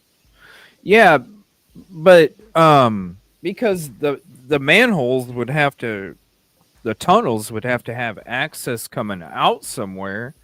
I mean, you can have a manhole coming up anywhere, but when it comes to coming out the other end somewhere, where do you think that would take place, Steven? Like if there was. Do you think cuz man, I mean, there's that highway right there, but shoot, right here, that's a trying to walk for hours. Yeah. Oh yeah. And still never made it all the way. Yeah, I can't imagine trying to. You got to have some kind of. That'd be like some El Chapo shit, you know. You got to have like lighting and a source for oxygen and all that, man. That's some Well, El some people Chapo. do believe that out there are like these underground bunkers for, if something catastrophic were to happen. And I'm not necessarily like fully invested in that idea, but also I'm not, I don't like live down there, and right, it's really just a concept to me at this point. But part of the theory that I've heard from people though too is, if the human trafficking piece is real, how In are they Myrtle trafficking them? Beach. Yeah, in Myrtle Beach. Yeah, I'm sure there's stuff. I mean, Myrtle Beach is dirty Myrtle. Yeah, there's probably tunnels under Myrtle Beach, but way out in Lumber River State Park. Is it? Oh, were you talking Myrtle Beach or Lumber River for the Well, pipes?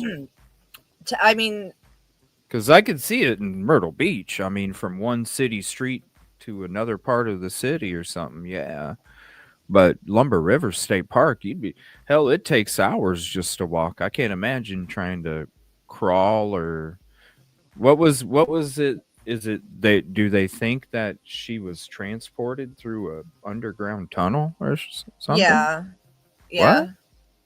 Like, but you, like these underground bunkers are like, cities. They're like large enough. Like you could take a truck and drive through it. That, like, these things are big. They're intended for people to live in if ever there was like something catastrophic that happened on Earth. They're secret military like things Yeah, that yeah. underground. Like I said, I could see it in Myrtle Beach. That's why I was asking, are you talking Myrtle Beach or are you talking Humber River? Because Myrtle Beach, I can get down with it. Las Vegas has it. It's already known. Las Vegas, there's underground tunnels in Vegas. That's where a lot of the homeless live and have been living for years. So yeah, it could definitely exist in Myrtle Beach, especially under a military base. But that's why I brought up Langley in North Carolina as well, because it's like, well, are we by a military base? No. We're hours away from a military base. Are we in city area? No, it's pretty much rural area for hours. So that's why I'm wondering about the tunnels here. Right. Well, it's just that, like, Myrtle I feel Beach, like yeah, that's that's where I would put one. I like if I was an architect of all of it, I would pick somewhere that was Do you- not heavily populated in the middle of nowhere, like a state Yeah, park. like the Ozarks. If you've ever heard of them, they got like a whole underground city thing down there too. Do you know what the Right. soil's made out of that you're looking at? No. What was the It's question a, again? it's a. Do you know what kind of soil you're looking at right there? It's a bunch of pine needles mixed with a little bit of dirt, compacted together over time. That's why they have a hard time growing grass in that area, because a lot of their soil literally is pine needles mixed with a little bit of sand and dirt. So Oh, so it's not like the heavy it's stuff. not, it ain't like mud and clay. It's Okay. nothing like that. Nothing like that. That's why people have a hard time growing grass there, is because there's nothing to grow the grass on. Um, so with the building of that, man, there'd be a lot of sinkholes, I would imagine. Now, yeah, that stuff exists. Like I said, I'm not arguing that. In populated areas and stuff like that, yeah, you want to do something like that out in the middle of nowhere, but where's the Ozarks? It's in the middle of the country where there's soil and clay, where they Yeah. can have sturdy, a sturdy structure surrounding it. That's not this soil right here. It's so Like it would cave in too easily. you can't grow. What you're You could saying, barely right? grow. Yeah, it's swampy. It's already moist. You see stuff. You see the even along the riverbank. You can see chunks that just fall off Okay. because the soil is so unstable because of what it's made out of. So yeah, if out like out here, I mean, who knows? I'm not an expert, but um I would you already see how little Fair Bluff is. You already see how it's in the middle of nowhere. There's really nothing. And it's so far away from whether it's a city or a base or anything like that. And then you mix that with the soil. I would see somebody either doing that in a city or going into inland where there's more clay and dirt. Yeah, that's all it is pine needles, right, Pam? I mean, the people that live there, they literally instead of raking, they're raking pine cones and pine needles like daily out there because the pine needles just fall and fall and fall and fall. Um, but I mean, yeah, when it comes to Myrtle Beach, when it comes to trafficking, that's one of the most popular destinations on the East Coast when it comes to trafficking because you have a mixture of big city life, but the Myrtle Beach is not very big at all, and that's why they get away with a lot of the shady things that they can get away with is because it's got that big city flavor, big city stuff going on, but it's really not that big of a city. Right. I can definitely see the underground shit going on in Myrtle Beach, for Yeah, sure. maybe I'd even be like different connections to things, that like kind of like the interstate, how you can go from one part and then onto the others type thing. Right. Yeah, Yeah, I didn't know if there was something like that underground. Yeah. oh, I'm sure there is. I would have to say there's more of a percentage that there is than that there's not in that area. Right. But and thank you for the gifted membership. You didn't have to do that. I appreciate that. But out here, just being out there so much, um, being out there with locals and being out there in, because I didn't just go walk paths. I went and walked deep deep into the woods where people probably didn't even go because I wanted to understand the terrain better and the environment. And really, you're talking you had to dodge more water than you did logs. It was constantly trying to avoid this stream and this puddle and all these different areas. And uh, a lot of the trees, even you'd go to step on them, brittle, break apart. There's just not a lot of, um, yeah, it's very poor soil. Central North Carolina has red clay and rocks in some soil. But yeah, down in that area, it's I mean, it's got to be like 75% pine needle. Yeah. It's hard to. Now there's a lot of trees. If there's now when it comes to paths, oh yeah. Just look at Lumber River State Park. Steven, how many times you been out there, Steven, there's still paths that you haven't even walked. Um there's so many paths out there.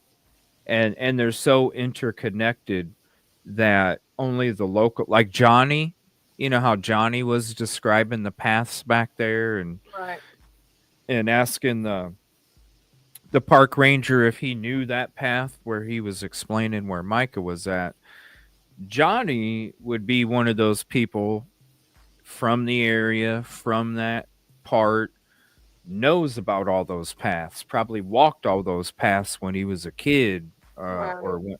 went, different, or even went hunting, things like that, like walked all those paths. This Lumber River was a town before it was a state park. So also a lot of those paths are kind of carved out from the people that used to live there as well before it became a ghost town. Yeah, I that can would be imagine. cool.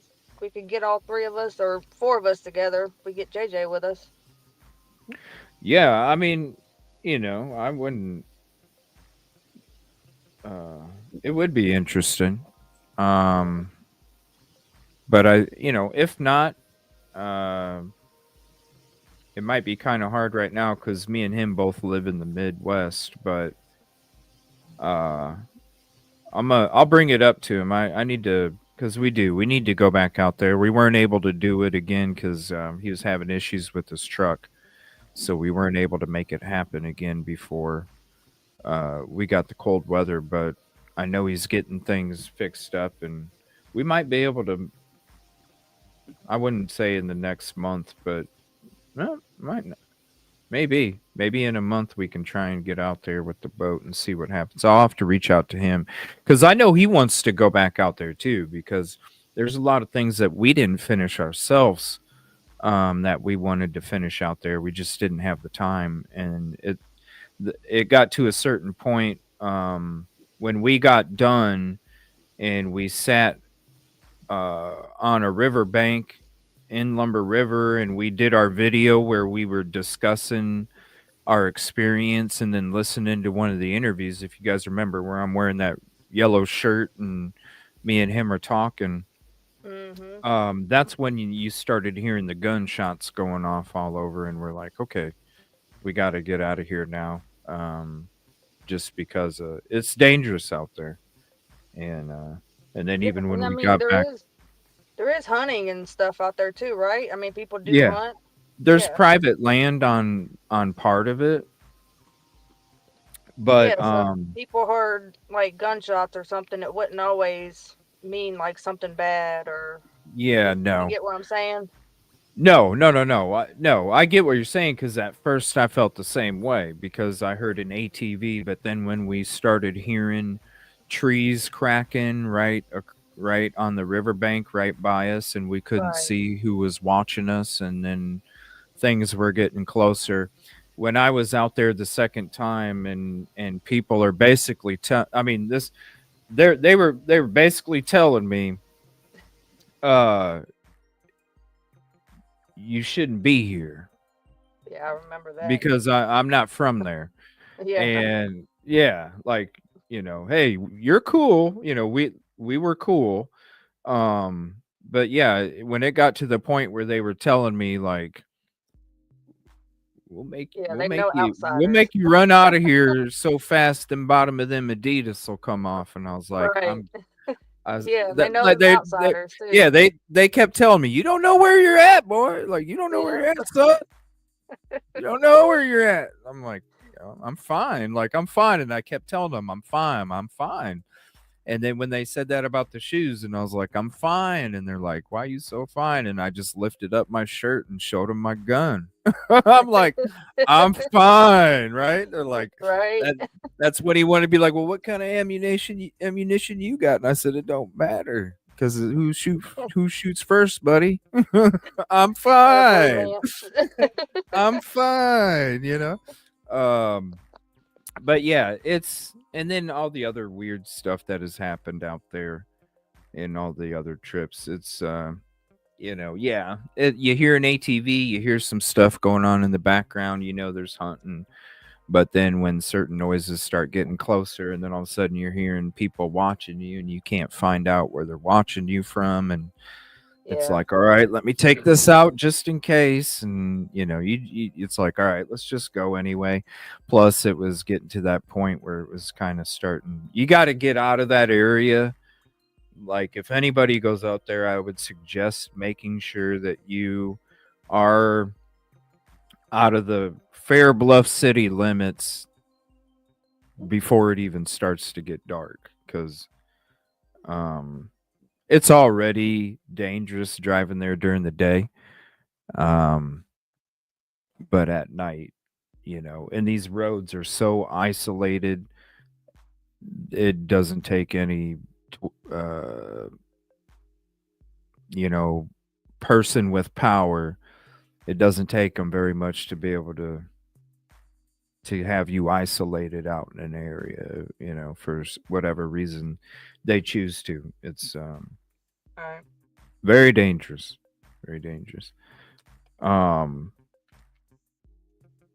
But yeah, let me know about that, because that'd be interesting. So you guys, are you just planning on going up there together on the year anniversary? Are you? I would I have thought to there was fly going to be in. something. Yeah. We Oh, I'm hadn't sure really there will. talked of details yet, but I mean, it Yeah. was just something that we've kind of talked about some. But I would have to fly in, so Oh, yeah. yeah. Yeah, it is. Here's their links as well. Are you going back out there again before that, Danielle, or? I've been thinking about it. I was kind of thinking to myself, I kind of want to try to go out there at least once a month. But at the beginning of this month, I quit my job. And so I definitely need another one before I do that. Yeah, and it's a tough trip too, for sure. Yeah. Those kind of hours, it takes a toll on you. It's not as easy as one might think, when you're driving that many hours and you have to be that focused and like, and then Yeah. going On the at the body, speeds too. that's for sure. It is. And it was so dark, you could only see like a short distance in front of you with the lights driving at night. But because everyone's driving so fast, like you hit the end of the light within a couple seconds. So if there was ever anything there, I was so nervous that whole time driving. And then I got to the hotel around 1 a.m. and tried to go to sleep, but I still felt like I was in the car going 90 miles an hour. Yeah, your legs just feel like you're still going. Oh yeah, you got to stop. When you get out for gas, you're like, Yeah, nothing funny. And that's awesome, Michael. I'm glad to hear that, because that's awesome. Lumbee River Tribe, Native Americans recognized this week by President Trump. River is named for the Lumbee people. It is. And that was they've been wanting that for Stephen. How many How long have they been? This like goes back in time that they've been wanting to be recognized as a tribe, and finally, that's awesome. Yeah. That's awesome, and yeah, that's true. They live in the area. A lot of great people. You don't want to mess with that. There, it's no joke. Yeah, they take care of their own. That's why JLR did a video. You know, the, the most dangerous. What do you call it? The most dangerous county in America, or something. Robeson JLR is a County. trip. Yeah, Robeson County. Yeah, it's no joke. But yeah, definitely. And I'm sure because Trey's been a part of the case with us too. So I'm sure we can make it for like the year thing as well, and get a boat out there. We'll see though.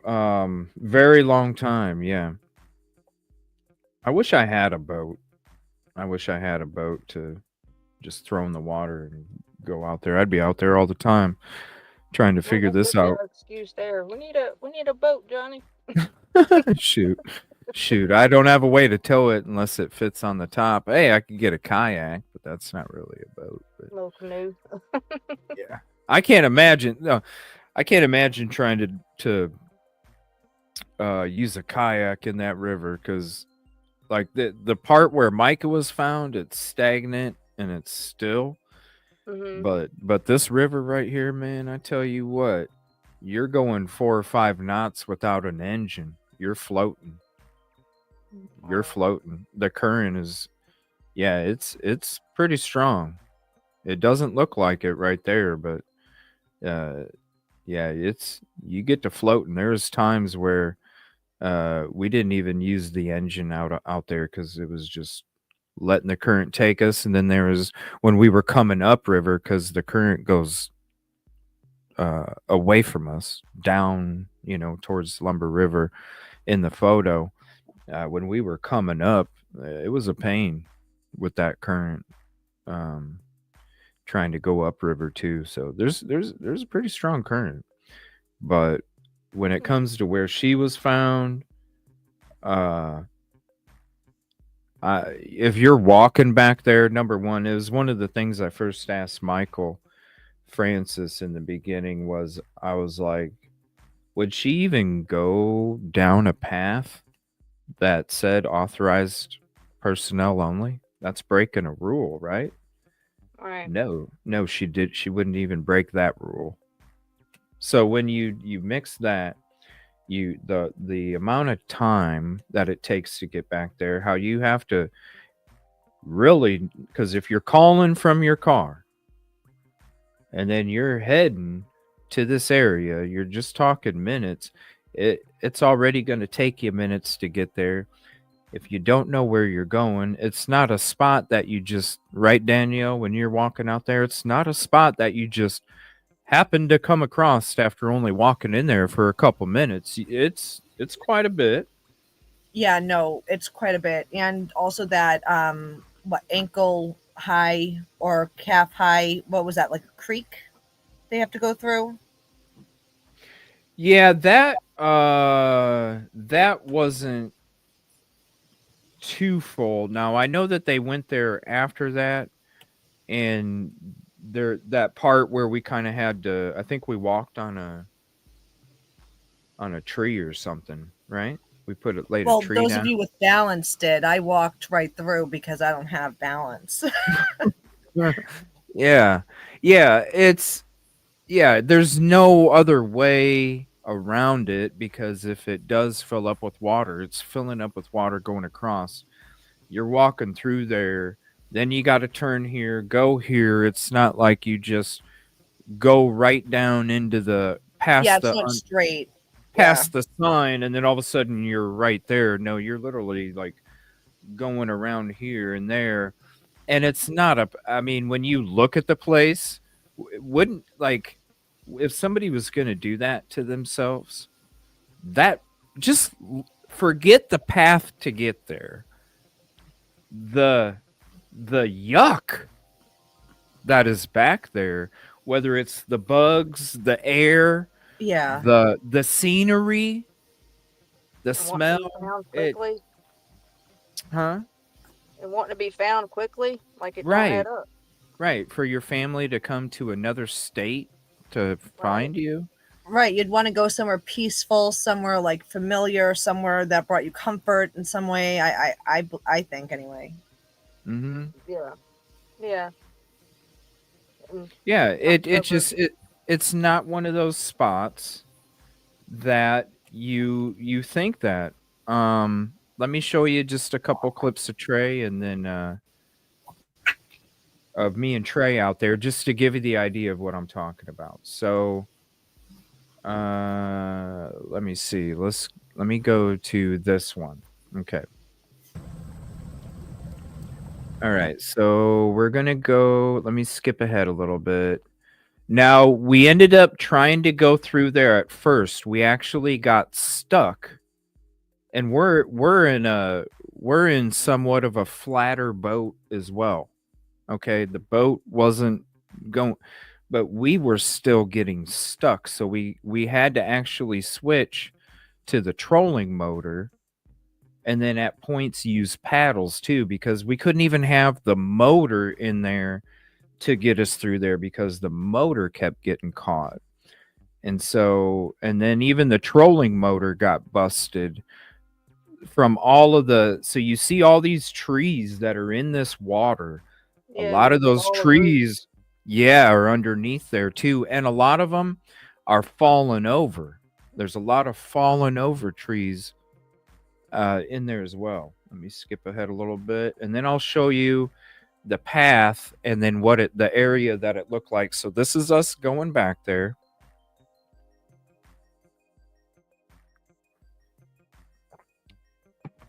And with this camera, it was this angle because it was like literally last minute. We're like, shoot, how are we even going to do any of this? And so we just kind of had in to. a video game.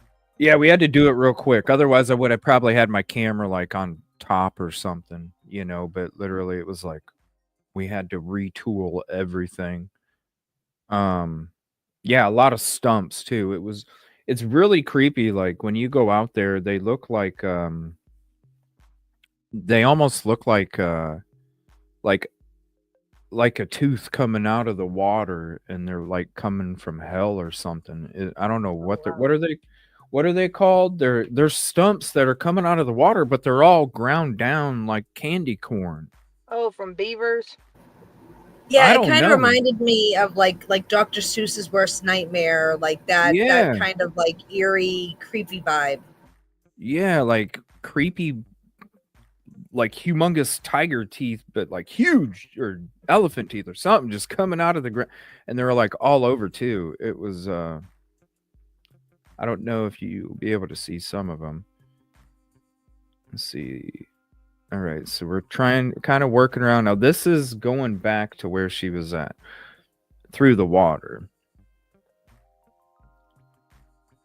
And then you'll see I turned the camera. You'll see the memorial flowers that used to be there.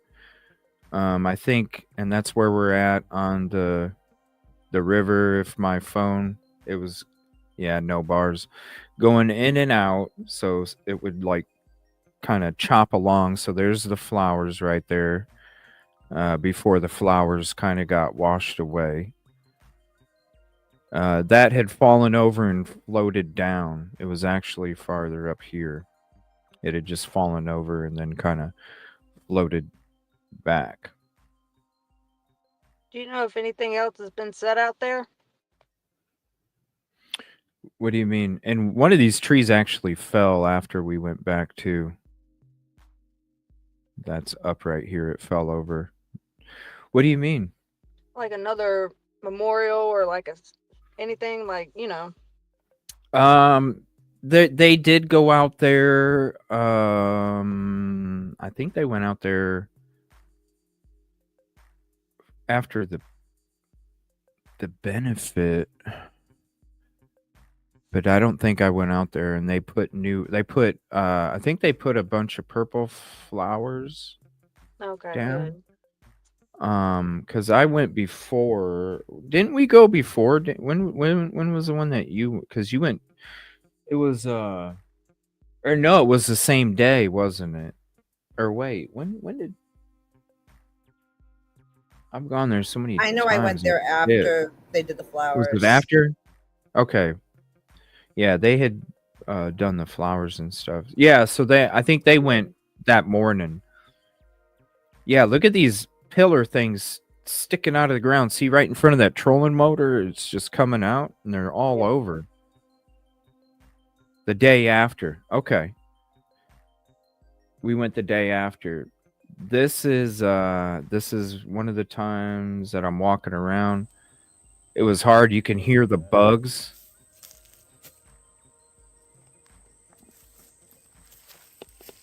So right over here to the left is where the items were left. The purse, the phone, the items were left to the left, and then the gun and Mica was to the right.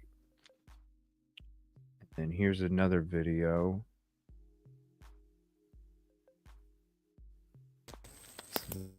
Okay, so here's another video.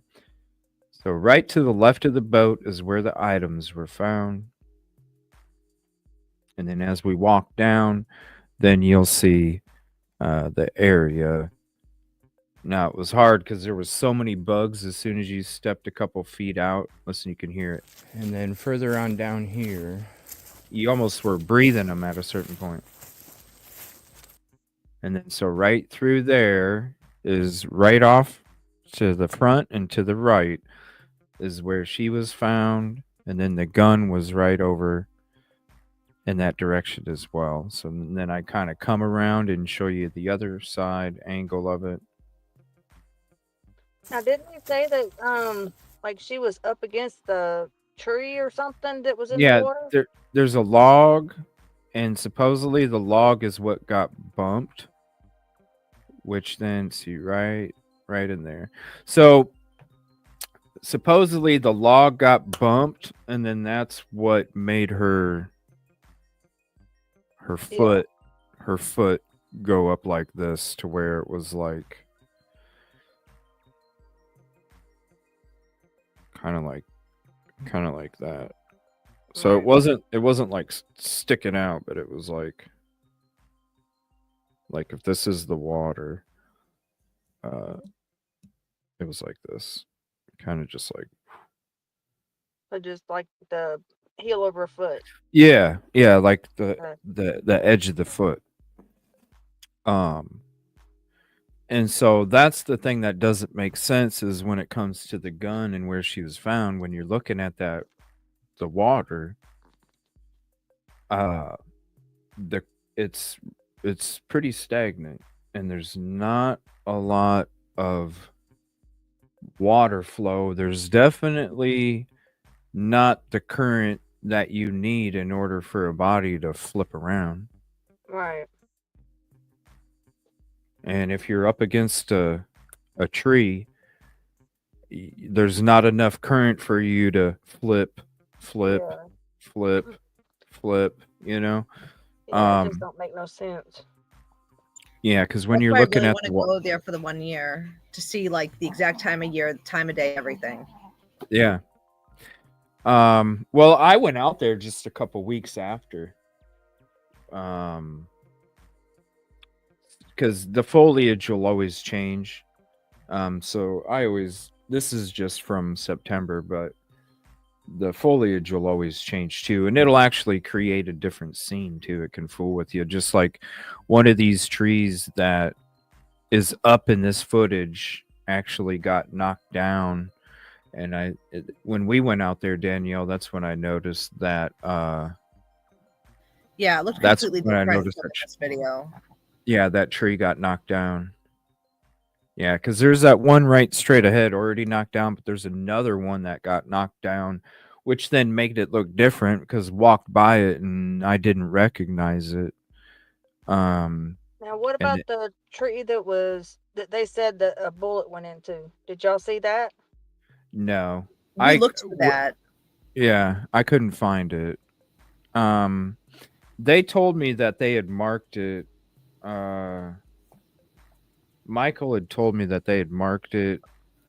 They had carved into the tree with a heart. Yeah, they had made a carving into the tree that did have it, so they, so they could remember what tree it was when they went back. I was never able, but I didn't like. There's so many bugs from the first time that I went there. There wasn't that many the first couple times, but every time after that, when it got into mid July, June, August, September, that's when the bugs were just so like Yeah. it was so much. It was hard to kind of explore it, but if there was like, hey, it's in this direction, and maybe I have it written down in my notes somewhere from when I talked to him and Abigail. I might have a direction or something. I just don't ever remember coming across it, but I didn't really focus on finding it either. But yeah, that it's just with the way that it's one thing if the evidence is here, but it's completely different when you try and put that same evidence into this area, and you're like, how does that even happen? How does the gun end up here? How does her body end up here this way? How does because if she really did set her items down and go to this spot, well, then how did all of this stuff get to where it got to? It don't make any sense. The only people that we have heard from that day is JJ and Killamilla, and they both did their media tour pushing that narrative. The Who's water level. I never heard of that. Killamilla. I don't know. He did it. Oh, yeah, there you go. The water level in there constantly fluctuates depending on the weather and water levels upriver. By a lot of feet, huh? Watch out for water moccasins. Yeah, probably rattlesnakes too. I can get me some more beads to bring home. We had a second home in the Waccamaw River, fishing and boat rides. Oh, that's cool. What's up? What's up, Daddy's girl? Jonette. Hey, Daddy's girl. Her memorial wreath is still there. Cool. Good.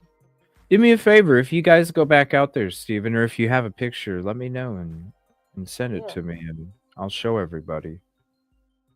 They turn the water brown. I don't know, like, I'm just saying I've been on a lot of boats, and I've been in a lot of water, and I'm telling you, when we were hitting the engine in Lumber River, I sat back and I was like, Trey, dude, this looks like straight up root beer, bro. And he's like, I know, it's gross, isn't it? I'm like, yeah, I've never looked at this outside the boat and went, man, that looks like root beer. Usually it's got a bluish or greenish color, not a brown. Right.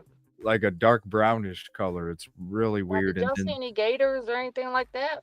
Well, Trey, I think there was one, but he had his shotgun. I just had my pistol. He had his shotgun, and ever since before we even got there, and shout out Trey, before we even got there, he was like, I'm gonna get me a gator. I'm like, bro, don't even effing do it, man. Don't be playing.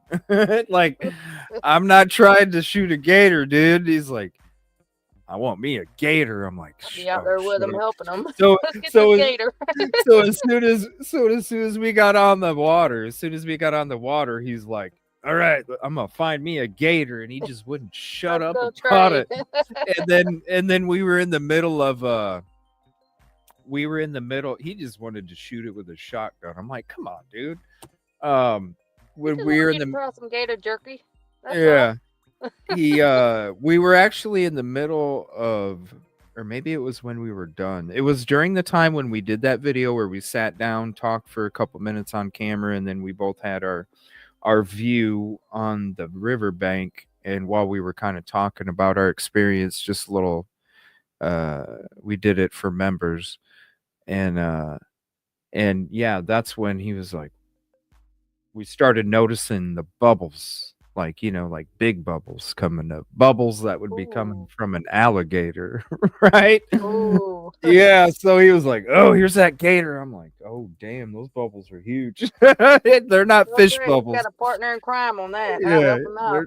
they're not fish bubbles, but yeah, We'll I get was us a like, gator. I'm just like, listen, it's like, man, like any other place, all right, but not the most dangerous freaking county out Oh there, because yeah. all of a Oh sudden yeah. they're Because they'll boom just in the cover us. river, and they know you're not from there.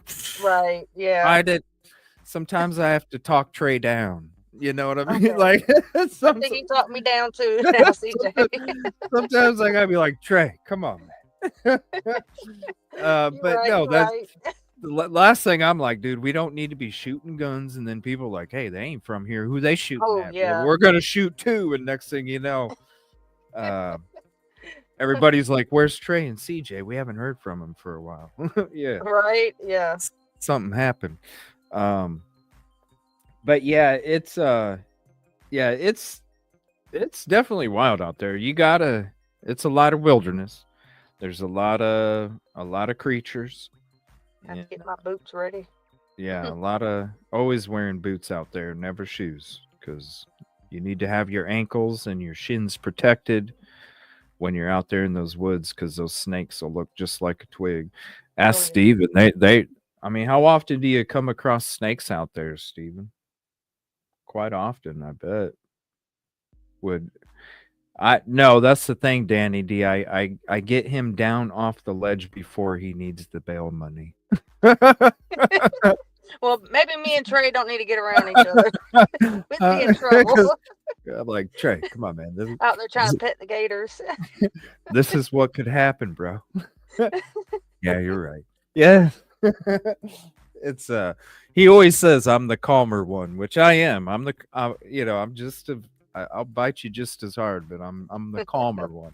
Right. Yeah. New signs and benches. You sent me some pictures? Okay. Yeah, thank you. I'm gonna be having because there's some things I want to talk about with Mica's case and stuff too. So I'll be doing another show in probably Sunday or the beginning of this next week, because there's a lot of stuff that. Did you guys know that Joe Exotic? Did you guys ever watch Tiger King? Yeah. I never watched it, but I heard about it. Did you read about all the conspiracy? We're going to be going through the court transcripts on Friday night. Did you see all the conspiracy stuff and how the people that were part of him going to prison actually recanted their statements now and have audio confessions about how they lied and how it was all made up and set up? Yeah. I didn't know about that. Yeah. But I will say I thought it was so suspicious about his husband, how his husband, accidentally self-unalived himself, and the statement he made right before that. I thought that was just so weird. It is weird, but we saw the video, not the actual event. We were doing a show at the lounge. We were doing a talk show, which is a comedy show, over at the lounge a couple mornings ago, and one of the topics was Joe Exotic, Tiger King, and how his lawyer has information that's going to get him out of jail, right? So we were just talking fun stuff about Joe Exotic, and then we start kind of looking into it, and we're like, holy hell. There's audio confessions of people admitting that they lied about the hitman wasn't even connected to Joe Exotic. What? We started uncovering this stuff, and we're like, dang, we got to talk about this at True Crime. Yeah. But then there were also the accusations of him, having them, take care of cubs or something because there were too many mouths to feed. like all those little crimes. I guess I don't even know which specific crime he was in jail for, just because there were so many discussed. Yeah, there was. Well, the one was the murder for hire plot. That's the main one that got him. And that was the woman, the woman with Carol the Baskin. yeah, okay. How he hired a hitman to take out Carol Baskin. Well, that hitman and other people involved in that came out and said in audio confessions that they made up the story. So that part right there, yeah, like the hitman it even came out and said, I lied. Joe did not hire me. We did this together because they were all facing sex crime charges. So Oh. they ganged up together, and there's something more to it. I haven't figured it out yet, but they ganged up together and created this thing to not only take over the zoo, but to get him in jail and all this other stuff. Now, when it comes to PETA, I think PETA had some kind of when it came to like the mistreatment of animals or something like that. Now, those same people that took back their story, that are saying that they lied now, were also part of the people that were telling these were going on to testify that he mistreated these animals, and that's where a lot of those other charges come from. And so it's kind of like this thing where it's like, whoa, was there actually a conspiracy? This is why he's been pushing so hard for Trump to pardon him. But when it comes to his husband and self-unaliving himself, I didn't want to watch or show the video of the actual thing taking place, but there's other security video that shows the people that he was with. And yeah, I saw that. Yeah, when you see their reaction, it's not somebody going, no, no, no. It's somebody that was just sitting there and all of a sudden, whoa, and just was like, did this really just take place? So that's why you always have to, I'm an owner of a gun. I also make sure that I protect not only myself but other people. You always have to treat, whether it has a clip in it, whether it has a round in it or not, it does not matter. You always treat a weapon as if it's loaded, because stuff like that can happen. You're fooling around, it's not loaded, all of a sudden, boom. Right. Yeah, a lot of people make stupid mistakes like that. It's very dangerous. I thought that was so sad for that poor kid. He was so young too. Oh yeah, very young. Yeah, and there's a lot of weird stuff that was going on in that zoo too. Obviously, you see the way some of the people were acting, because everything was filmed. You see some of the way people are acting, and you're just like, those are some weird facial expressions that don't usually take place unless there's some kind of substance involved going on in that. So yeah, it's a crazy one with that one, but yeah, we'll be getting into that. But yeah, CJ, I'm gonna be about the lawsuits that came out today. The what? Sorry, my dog is making the weirdest noises. Did you hear about the new? Did you hear about the new? Oh, thank you, Veronica. Did you hear about the new lawsuits that came out today? From who? So against the protesters. So Reginald filed like 4 or 5 lawsuits, and then that kid from last weekend, Dylan. Against the protesters? Yeah. How? For what? I mean, like I think it is in response. It's an act of retaliation because what's his name did the countersuit. So then I think JP had Reginald and Dylan. Like, I think he encouraged them to file lawsuits. But if you type in one of the protesters' names, like one of the main ones, if you type their name into the public index, you'll see all the people who are suing them. Yeah. I know who's got lawsuits, but what are they suing? What is Wayne Like the Miller? documents aren't available yet, and they haven't been served yet. So So nobody knows what they're. Huh. Interesting. Yeah, because I don't see, and that's surprising that the uh, Dylan did. That's weird. I don't understand what kind of, because the lawsuits that he's bringing to the protesters, there's a couple that it might be a long road because of some stuff that got blurted out on camera.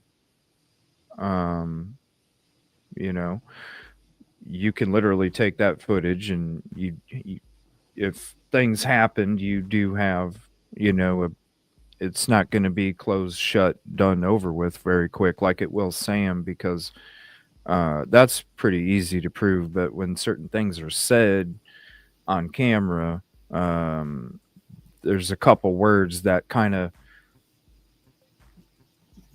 ignite the whole.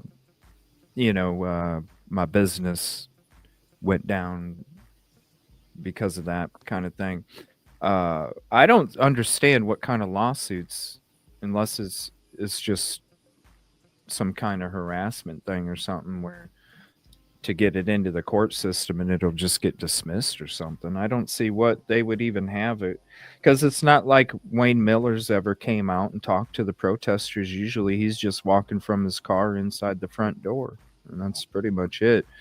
Dylan, I never really noticed him out there mixing with protesters or having any kind of interaction with them either. So I'm kind of curious as to what kind of lawsuits they're trying to pull. I mean, anybody can file a lawsuit with money, I mean, Anybody honestly, I think what can sue they're anybody. trying to do is they're trying to put the pressure on, because for each of these lawsuits, they're each going to have probably more than one day in court. And then these people are going to have to take off from work for each of those. And, Yeah. If they already have anything planned, any kind of like family vacations, it's one of those things where it's like they're Yeah, just being a I think nuisance. it's intimidation. They're just trying to inconvenience them to get them to stop and keep their mouth shut. Yeah, because I don't see what they would have that would, uh, like I said, JP doesn't even have what he would need to win the case yet. So I whatever they bring is, just like the lawsuits right now. Like there's two people that JP could legitimately have a lawsuit against, but really you would have to have a lot of stuff on your side to say these words that were spoke on camera made this happen. You would need a lot of this happen because of these words, but it could be possible. That's why last summer I was like, hey, you guys might want to just give you a heads up. It might be coming in the future, because when those words get said, yeah, it can come. But most of the other people, like Anne, um, people that it it's just an annoyance, is what it Right. is. That's It's why I really want to try to go out there like once a month, just to like show my support, like have another person there, and and to keep the numbers, because there really is power in numbers. And I I'm I don't want anyone to get to that point where they decide to sit it out for the week. I don't think they're gonna. They've been, ever since I left. My last time there was beginning of December, I think. Um, they've been there strong ever since. Really, I don't think anybody. I think um, they're always going to be there. Like they said, until nobody's going there anymore. You know. because most of them are local. You do have a few that do travel quite a bit a distance to make it there. You know, a lot of them are 2 or 3 hours away. But there's a lot of local, and I don't think anybody will. I see it always continuing, um, even if because he's gonna keep trying to have service unless he, if and even if he does services online from his house, I would still see people being out in front of his house. Always um, just being around. No matter There's what. a house for sale very close to the church that I kind of want to buy. I can't imagine how much that house is costing. Because Well, I've thing seen is, though, is some of it's the so apartments. close. I was like, woo. It's so close, and I saw a realtor there showing the property on Sunday while we were out there protesting, and I remember thinking to myself, that guy is not selling a house today. Like, no, no way. Once these people learn that the protests are out here every Sunday doing this, like, there's no way they're going to want to buy that house. So I have a feeling, you could get a pretty sweet deal on it just because of that. I don't know. What do you mean by sweet? Because I would see those houses being worth probably 5, 6, 700,000.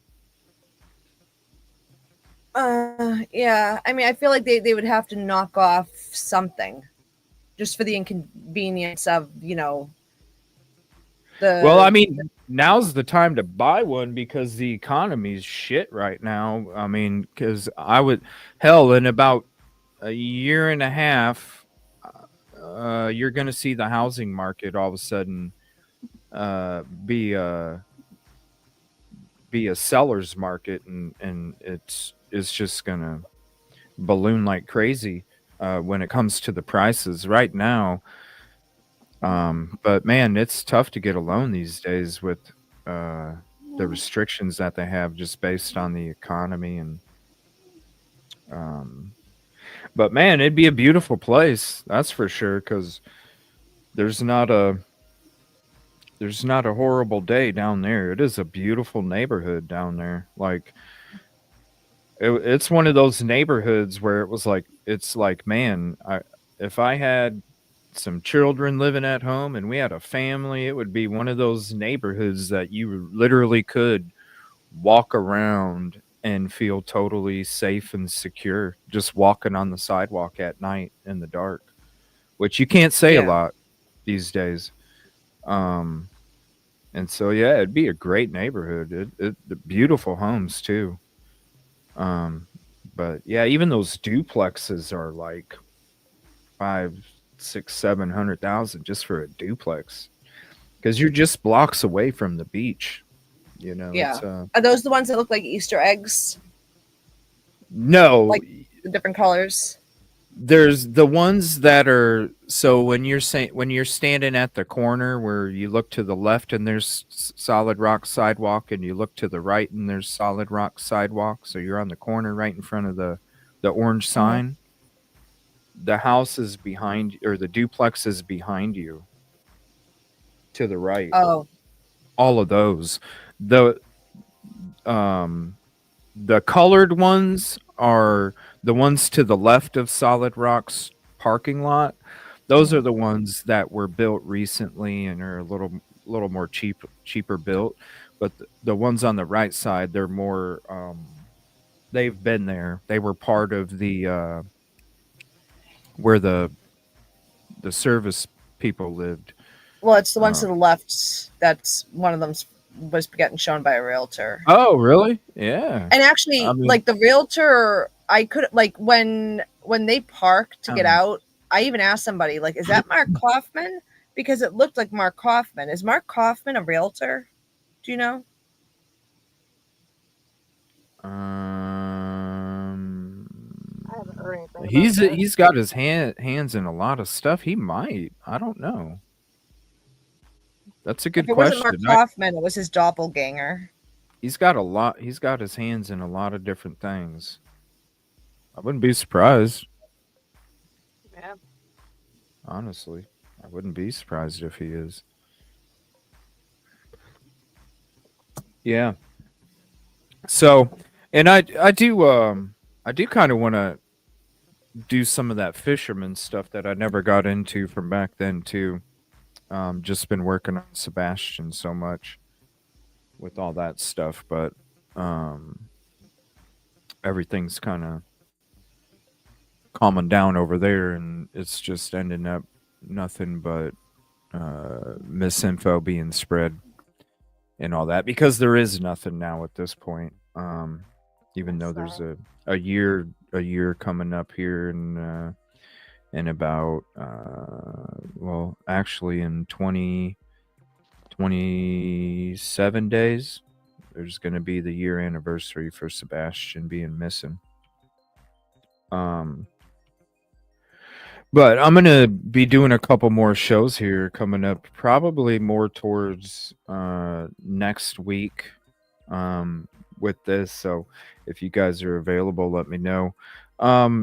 Is there, I know that there's a lot of people out there, that are basically affected from the stuff that RH was saying, and then him kind of doubling down on nobody getting help. That kind of was like, I don't know.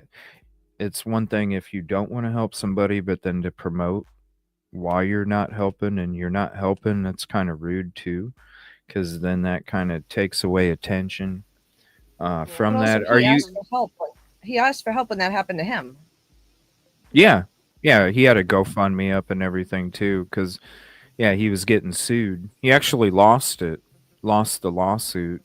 And that's all he did the whole time on that live was live flex and and just down talk everybody. Well, rude advice. He was he kind of let us know what he was kind of doing. So who knows? I like rude advice. He's pretty cool. Yeah.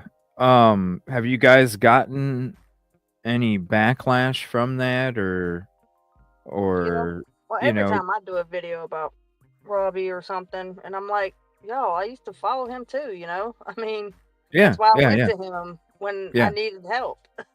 Yeah. So, but people, they don't always they don't always like listen and understand. They just, the attention span is just, it's like, come on, people. Like the attention span is so many times. Yeah. I hear you. What about you, Danielle? Is it kind of, well, you had that one video banned or whatever. You didn't do another one after that, or did you leave that one? No. I had done one before that, and I left that one up. But yeah, no. I know. I'll put it this way: nothing has come up from his videos. What's it? Is that still going on, or is there still talk about the whole, or basically just said what he said and moved on? Did he try and reach out to either one of you after that, or just? Nope. I know he blocked you, Veronica, because you. Yeah, he blocked me on Facebook when I said, "Is this the real or fake?" Yeah. And then I was blocked. Yeah. He hasn't responded to any of the messages I've ever sent him on Facebook, and Anne had told me that she had, I had given her permission to give him my information originally when he had reached out to her. Why didn't he reach out to you in the first place? Well, I mean, honestly, like, who knows? But actually, I think it could have to do with the fact that when I first released that 911 call from the Gobbles, I did it on a live with her, because then I had been experiencing like mic issues that night that I tried to first put it out. Yeah. So, it might have been one of those things, like they were reaching out to her because it was technically released with narrative and to put into context on her channel. But yeah, but it was yours. And let me just say this really quick. So because you did that way before that conversation even took place, because wasn't that part of the FOIA stuff that you even shared with me long ago? You know what I mean? I had reached out to you about it too, but we had been looking into it for a couple of weeks before. So this was October. This was early October that I first came upon it. But that night, okay, I stayed up really, really late trying to put together a video to kind of put it out there. I was getting messages all night. And when I got the message that Robbie Harvey just messaged asking, wanting a copy of it. So I was a huge fan of his. He was one of the people who really kind of inspired me to even want to do this. Do you know, I screamed, I cried when I read that message. What message? Because I was just use holy initials. Shit. The reason I wanted to be a content creator, RH just wants to talk to me. Well, yeah, but that's what I was wondering. That's what I was wondering. But it never happened. If I'm asking somebody, hey, can I get some information? I'm going to ask that because I don't want to disrespect somebody, right? So I would ask that person, is it your information? And if they said no, I would have been like, well, can I reach out to the person that it really, because it's when it comes to content, I need to have your permission from you. I don't need somebody else to say, yeah, they said it was cool, because you getting some tricky waters. You getting some tricky waters when you get content, you share it, and somebody else told you, yeah, I checked with them and it's cool. Oh boy, yikes. So to me, if I'm RH and I'm reaching out to somebody saying, hey, can I get that 911 call? And I'm told that it's not mine, then can I get the number or the email or the contact information from the person that it does belong to, because he would know this better than anybody. I need that permission before I can use this, because somebody can come back on me legally. So right.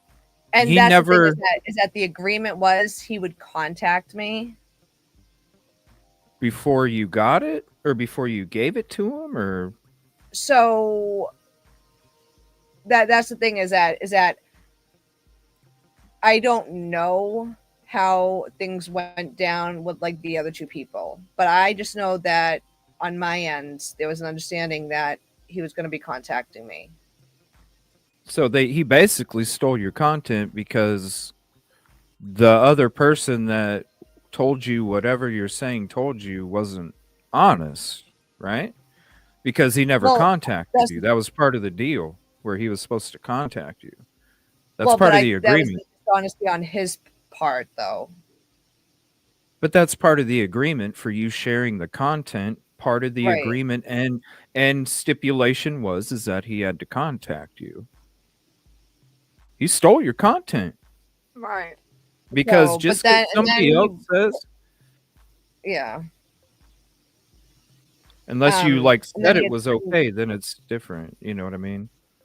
Well, and that's the thing is this was a while ago, so I don't even exactly remember what exactly I said, and what order what order of things was kind of agreed to, but I just know that part of the agreement was always that he was going to contact me. Yeah. Is it in writing? It's probably in text or messenger. No.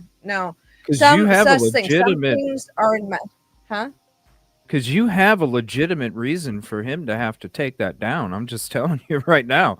Unless there's writing. That's only one video. That's only one video. You know what I mean? It's not gonna. But that's a huge video. You did the FOIA. He didn't do the FOIA. You did the FOIA. That's why I didn't put any of this, even though you shared it with me. I didn't put anything out there that you shared with me, and you know how much you shared, right? Yeah, There was a even lot took of her shit. pictures and I didn't share none of it. And if I was gonna, I would have asked your permission. You see what I'm saying? Like Yeah. you you have a legitimate, like, this is something huge. This is a 911 that you had to literally FOIA yourself. And Yeah. for somebody to shystily get that through another avenue, it doesn't he knew it was another avenue because he didn't come to you. If he yeah, I knew it think was yours, he knew he should have came to you, and you could you I mean, a FOIA, that'd be messed up if I did a FOIA and I had something and I was sharing it with somebody and they put it out for themselves without we'd be having and then you're not So talking to me? Oh yeah, we'd so be here's the weird part though. At the benefit concert, that person, like, I kept seeing that person like noticing me, but then like acting like he didn't. yeah, he did the same thing to me. It was just like really weird, and I ended up like, I was just like, yeah, I figured I might as well come over, introduce myself, Danielle, and like you could tell like he knew who I was, but there was something very You stayed away from me. like cold about it. Huh? He stayed away from me. He would notice me, and then he starts to get a little farther and farther and farther and farther and farther. Right. Because I don't play like I saw what he did. I saw what he did at the benefit. He wants to sit there and be like, I didn't bring my wife because yeah, buddy. Yeah, like anybody even said anything about that. I was there. I saw what happened. I knew what happened and all the stuff during the benefit. Yeah, there's a reason why your wife wasn't there. You may have told your wife it's because it's too dangerous, baby. Please, if you're, oh, if your wife knew what, Didn't he scare somebody?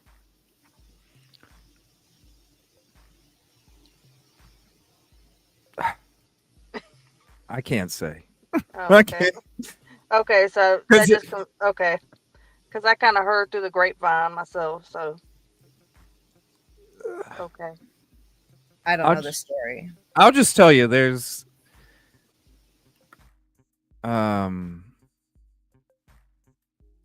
just some shady ass shit going on. I'll just put it that way. It ain't for me. It ain't for me because then all of a sudden there'll be another fake CJ call, and I'll have to call these different law enforcement agencies and report this and I'd rather not. And it's one of those things where it's like tread lightly. Well, no, your wife already experienced. Let's be honest. Your wife already experienced right some of the BS that you got caught on, right? And she's always gonna have that in the back of her head, right? Yeah. So it's not one of it's one of those things where it's like you already knew the man was like this. You can't get mad at somebody if something's not said, right? Because you already touched the pan and it was hot. It's not my fault if you want to touch it again and it's burning hot again. It's called learn. Yep, that's what I tell the other people that try and say something negative, and I'm like, look, I'm just trying to warn y'all. Like, I wish I could. I cannot see the receipts. I wish I could. I'll just say my eyes are everywhere, right? And I'll just say it's pretty disrespectful to Mica. Yeah. When you leave the benefit for a particular period of time in the middle of it, for that, bro, in the middle of the benefit, you couldn't wait until after. You were there for another night. You couldn't wait. Yep, I heard some things. I had people reach out to me and tell me some things. Yeah. Oh, I'm sure he knows what I'm talking about if he's watching it. I'm sure he will. Yeah, and he's Even probably. though he's. But listen, I'm there. You know, it's the little. I always have to be looking for the little things, and sometimes I come across stuff where it's like, yikes. Yeah. Okay, if other people knew about this, but it's not. You know, in due time, time will always. The truth will always come out Right. over time. You can't hide from the truth too long, especially when you're on that kind of path. But well, is there any kind of like is there anybody at the protest, or I should say in the chats of the protest, that kind of have that you don't deserve help kind of stuff? Is there any kind of impact from the stuff that was stated on that person's live stream talking about not helping you? Has there been any negative impact in that area when it comes to being able to do what you guys are doing for the justice for Micah? Is there any kind of impact on that, the words that were spoke, or is it just kind of people screaming something for a day or something, and then really it's just back to business kind of thing? No, I think it's really opened up a lot of people's eyes, and people are seeing now that, okay, if it wasn't for the protesters and these other people speaking out, I mean, would we be here today? So, and then knowing people now starting to dig more into other people's past, and they're like, okay, well, he's one to be talking. So I think it's helped open up a lot of people's eyes, and I think it's kind of benefited the protesters in a way. But I know, like, a lot of people, whenever he brought up the whole Cassie situation, and people are like, yeah, I understand. And I'm like, well, that's two different things. You can't compare those two. So, but I think it's kind of, I would say probably like in the middle, probably. I don't know. Yeah. How you really Well, say it. even if it's one person, it's worth it, because that's one person that will make sure that they stay away from that net that they might get caught in, Right. And that's what's important. It's Right. I don't know. I don't understand it. It's about community. That's why whenever we're doing stuff over here, I'm either dropping links, showing the links on screen. It's all about community. And so, I never understood, even like I could never even go to it, like to stream a protest on my channel. I would need to have permission from whoever it is. Even with for friends, I would still need to have permission from them. Right. I would not feel right just waking up one morning and seeing Jonette doing a live and me just going, hey, I'm not even going to ask. I'm just going to go ahead and stream it on my channel. That's fucking rude, Right. And it's so a lot of respect, that you have for each other, yeah, you're not even asking somebody. You're just going to stream it like it's your. Yeah. It's so yeah, I just you see that. And then with the Fitz News stuff, is Fitz News, I know that there was a lot of people tagging Fitz News and a lot of the stuff that was being said. Has Fitz News I tagged both of them. I said, how does it feel to be caught, or like we're all just in our rooms, I guess, Well, I mean, Fitz, like I was saying in the beginning, like I when where the information comes from and you get the information at the same time, right, and then you see certain information, because I'm just as much, in my team, we're just as much as sleuthers. If a Fitz News info comes out, we are already discussing it before somebody even makes a thumbnail, so exactly. when you see, it's like, oh, that's from Fitz News, that showed that just came up. Oh, that's about Fitz News now. But then it's talking like, I got sources in the FBI, and it's like, dude, when you really turn in stuff for the FBI, yeah, that's like one of the things that bothered me, because it's like the FBI or any of these legal organizations, it could be your local F and PD. They're not working with the general public. They're not giving the general public information unless it's somebody that they're close to, and they already know. Well, and right. And so when it's like, and when you're saying the FBI, it's like, bro, this is how bad it is, and this is how you can get. I could literally tell you guys that I have a direct connection to the FBI on a daily occasion, right? Right. You know what that could mean? Google. I called up the FBI, or I emailed them. I called up the FBI and said, hey, is there any updates? And you know what they're going to tell you every frickin' time? No. Exactly. So yeah, I'm in contact every day with and why the is he trying to filter FBI. information? Why is he trying to filter people's, witnesses' information and direct them to go to him instead of, actually going to the FBI? Yeah, that's like some other people. Hey, if you come to me. That's one thing I never told people. Did people come up and say, CJ, or they send something to me? Hey, yeah, I'm gonna turn shit in, because it's like, if you ain't gonna do it, I'm gonna do it, because it needs to be done. And you wouldn't send somebody a fake link when they're trying to get help from the FBI. No, I always encourage anybody to call the authorities first. You know what I'm saying? Yeah. If you need, it's and they're not gonna, like, you could sit there and ask them, hey, is there an update on this document that I sent you a couple days ago? They're not gonna give you a damn update. Right.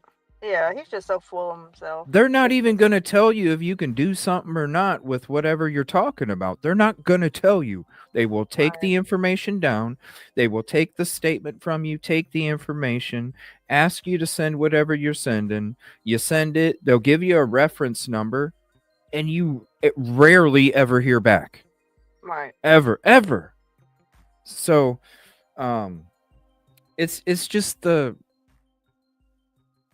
some people are good. Some people are good. I think two people have a close relationship and they play games to deny it. If you follow me. Yeah, there's a lot of people that are connected that you'd be surprised, and there's some it's probably you already know. Yep. I know a lot. It's funny how they kind of shout each other out sometimes, Yeah, it's not even that too. There's I don't know. You'd be surprised who's working with who and who's really not working with who, because there's a lot of people out there also that pretend to be about one thing, and really if you knew what I knew, it's not at all. But it's for Mica, not for me. So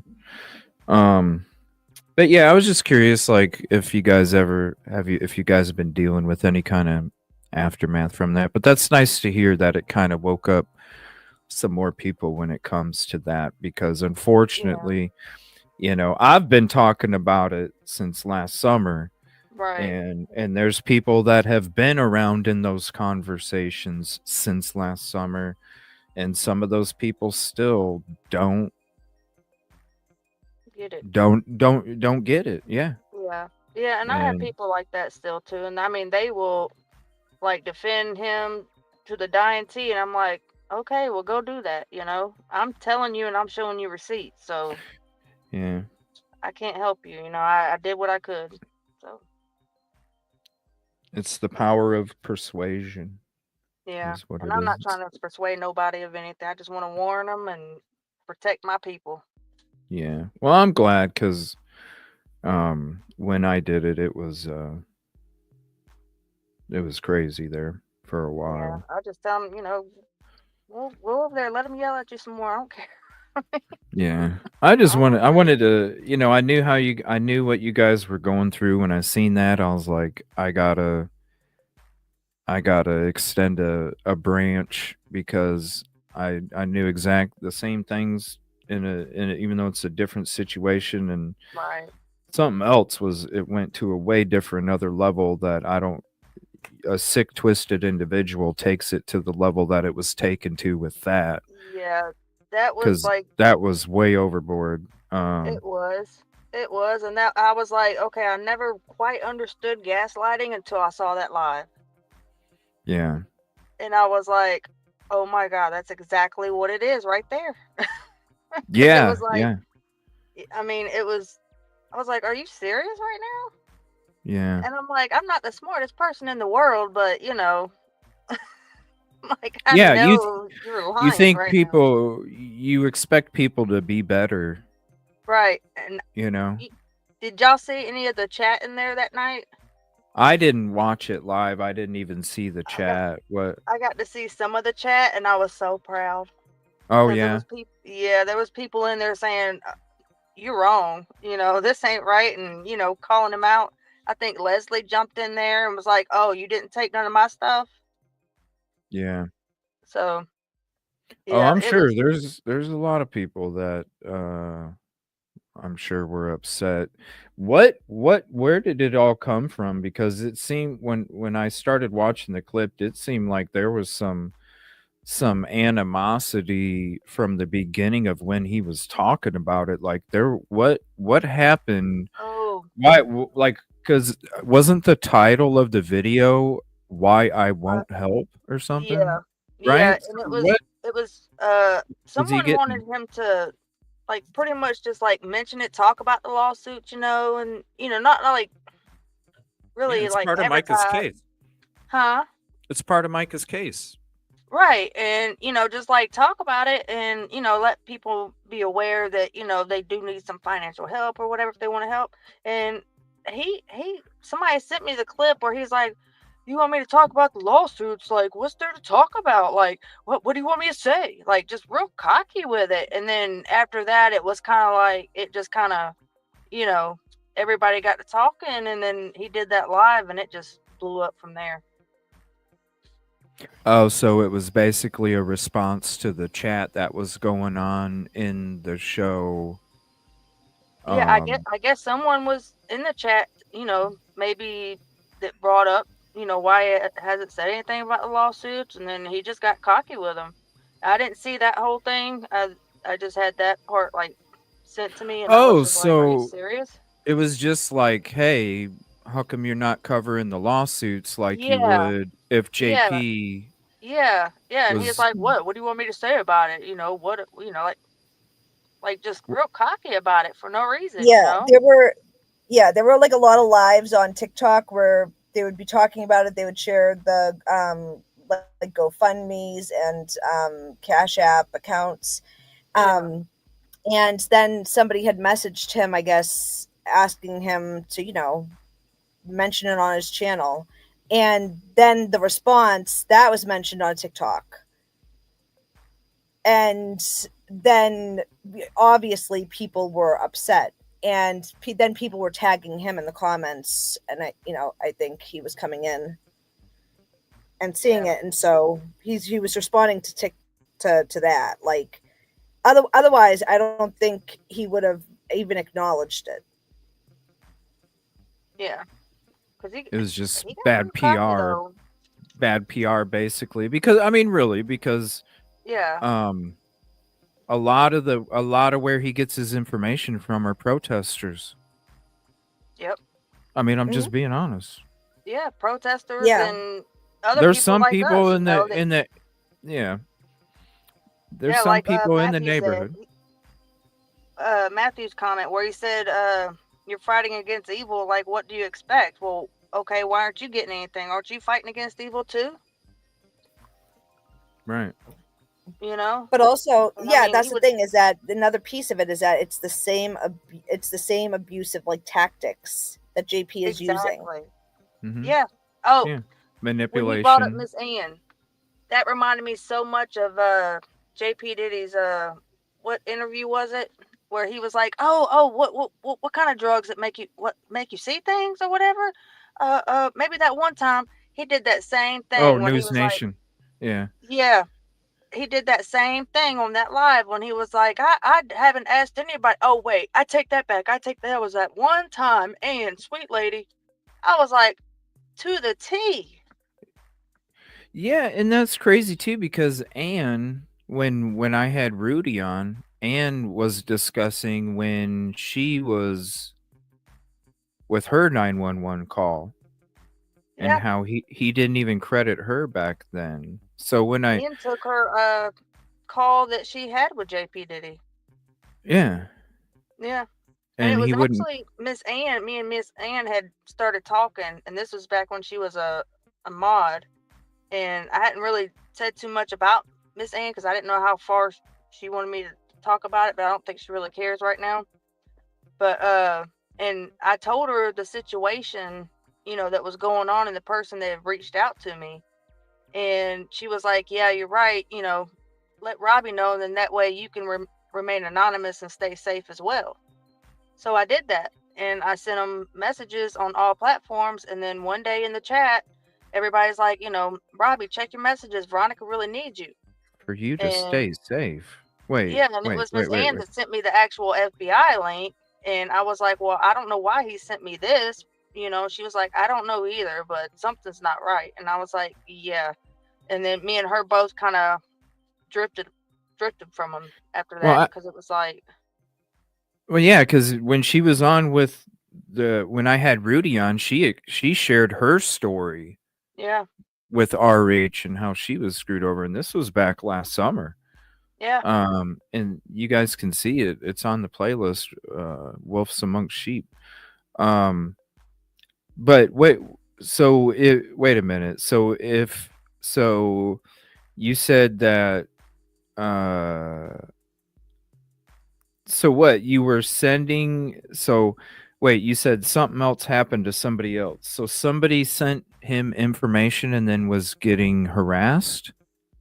No, it was someone when the case started, someone had reached out to me and said that they were being gang stalked. And there was this organization, and I researched it and everything, and I'm like, okay, so these tactics and these things are actually real, and I'm first coming into this, and I'm like, okay, I don't know what I'm getting into, and Miss Ann's like, well, yeah, go to Robbie, or sorry. And, because he's supposed to be safe. So I did, because this person really felt like their life was in danger. And then they thought my life would be in danger, like if I came forward with law enforcement. So the safest thing to do that we thought was to go to him. And only thing he said was go to the FBI with that. And he got mad because he had to get off the live to respond to me.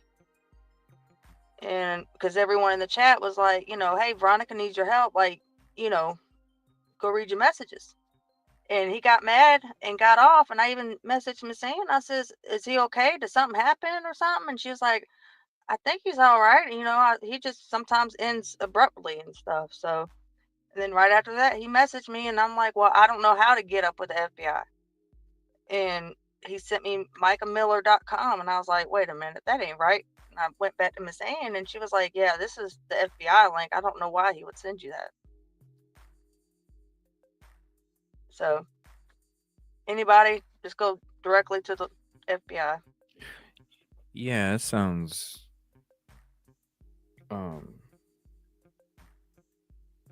yeah, because I don't know if I would. And then he even talked about that in that live too. He said, I don't send links. Yeah. I got hundreds of fake profiles of me links. And this and that and the other. And I'm like, dude, it was you. So. Yeah, it's yeah, it's one of those things where you got to turn it in. Because I can't trust somebody else to do it. Right. You know what I mean? Then you know, I really didn't know. You know what I mean? Yeah. Like I was just coming into this, and Yeah. but now, like I know I've grown a lot smarter, and so I mean, I know now what I'm facing and what to do, and Yeah. but at the time, I was just like everybody was even saying go because he says he's safe and got a direct link. When was this? Like when did this take place? That was July, because I actually showed Yeah. the messages in the video, and I've showed it before. Yeah. And then remember when Flo did the interview with JP Diddy, and how that one person was like hooping and hollering, like just dogging on Flo and stuff. And then the interview came out, and then R was talking about, well, if you've been in contact with Ree of any kind, then you're going to get locked up by the FBI, and they're going to come knocking at your door and everything. Yeah, like he was really scared. I mean, folks. the FBI, it's just like I had conversations with some of the protesters in the beginning. They started noticing their tags were getting read. I said, don't worry about it.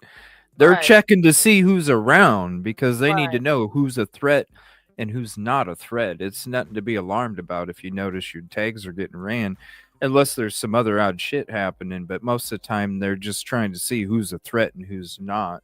Right.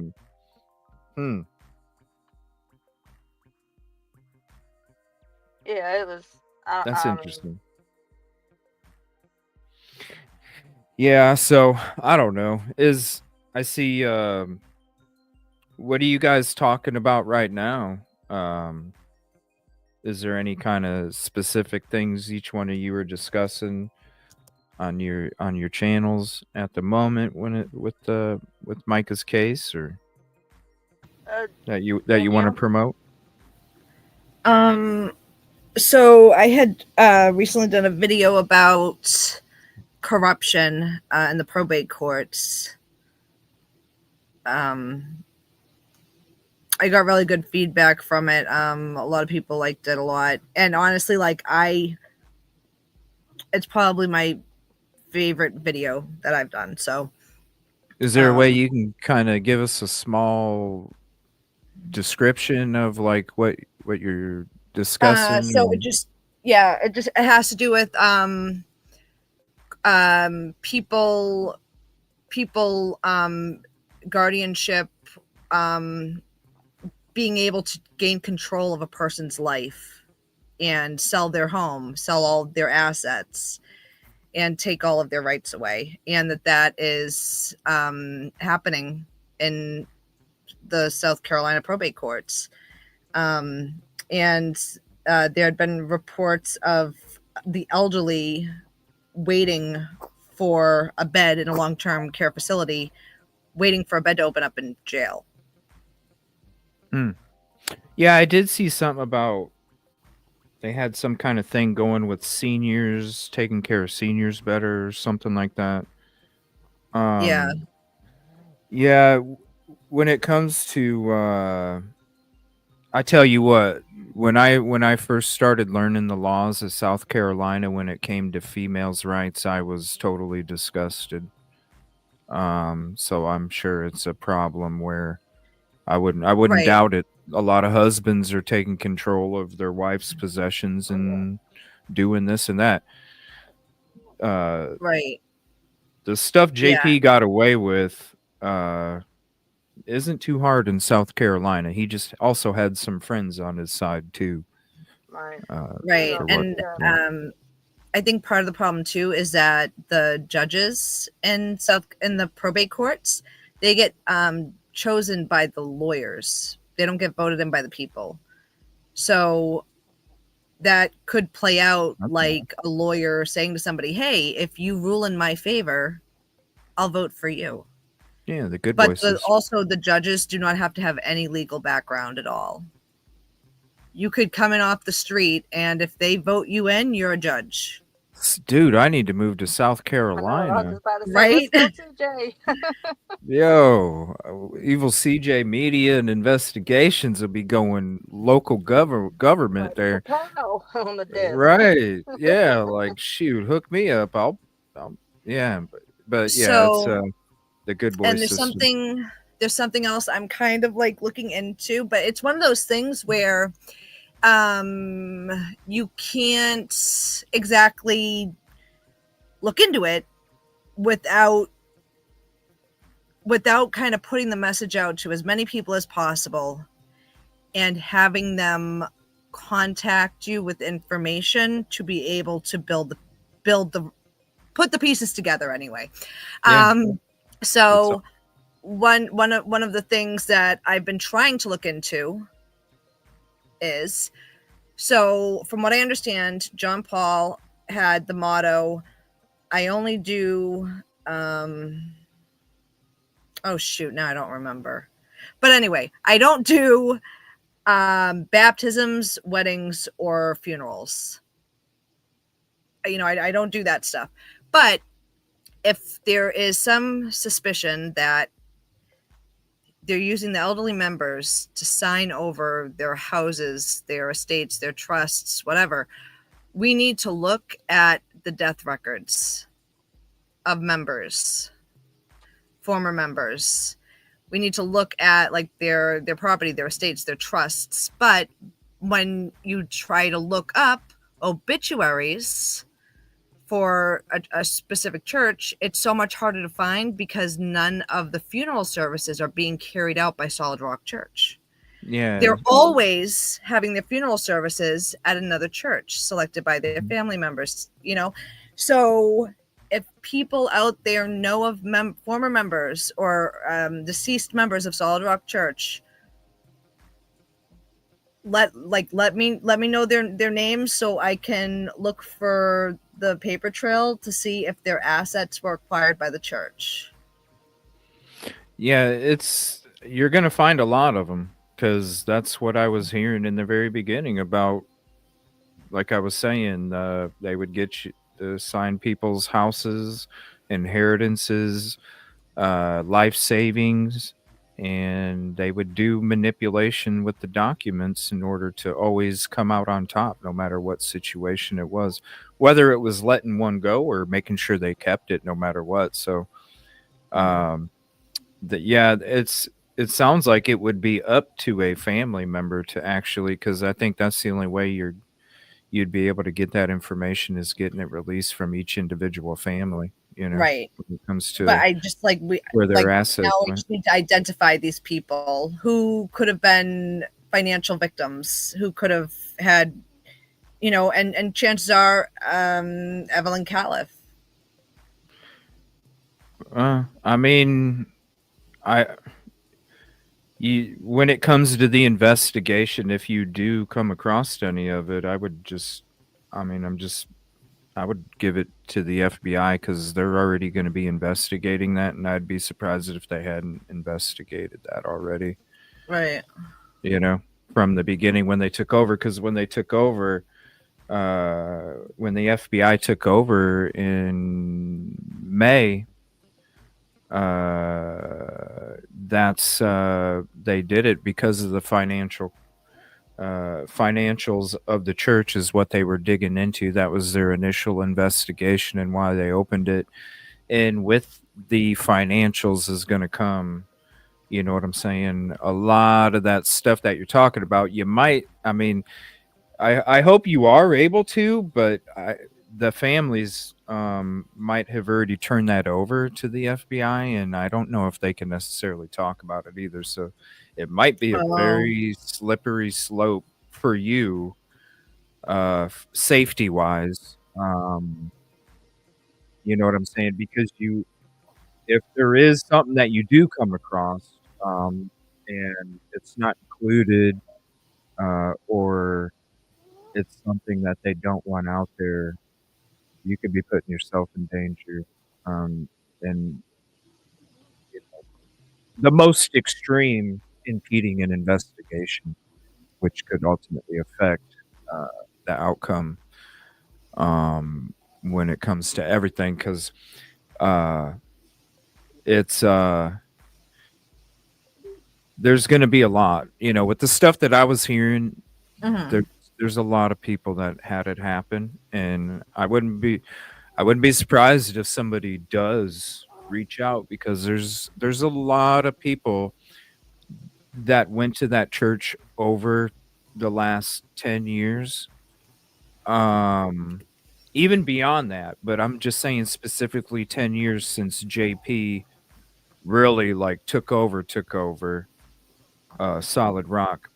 I think that's when a lot of that activity, I think he learned a lot from his dad, but I think with JP's generation, they are the generation that ruins it all because they don't know when to stop and they don't know when to look behind their back when they're doing things. And so I could see it be all over. But then you're talking Tom Winslow's going to be involved, because you got to have a lawyer to do certain things when it comes to properties and stuff like that. You need legal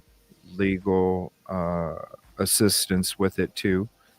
And so it's got to be a huge part of the financial investigation, because Solid Rock's only worth so much, but you have all of those other investments that they would get signed over to inflate that value, to then use that inflated value to then get more money from the banks, to then have that funnel out in a whole bunch of other directions.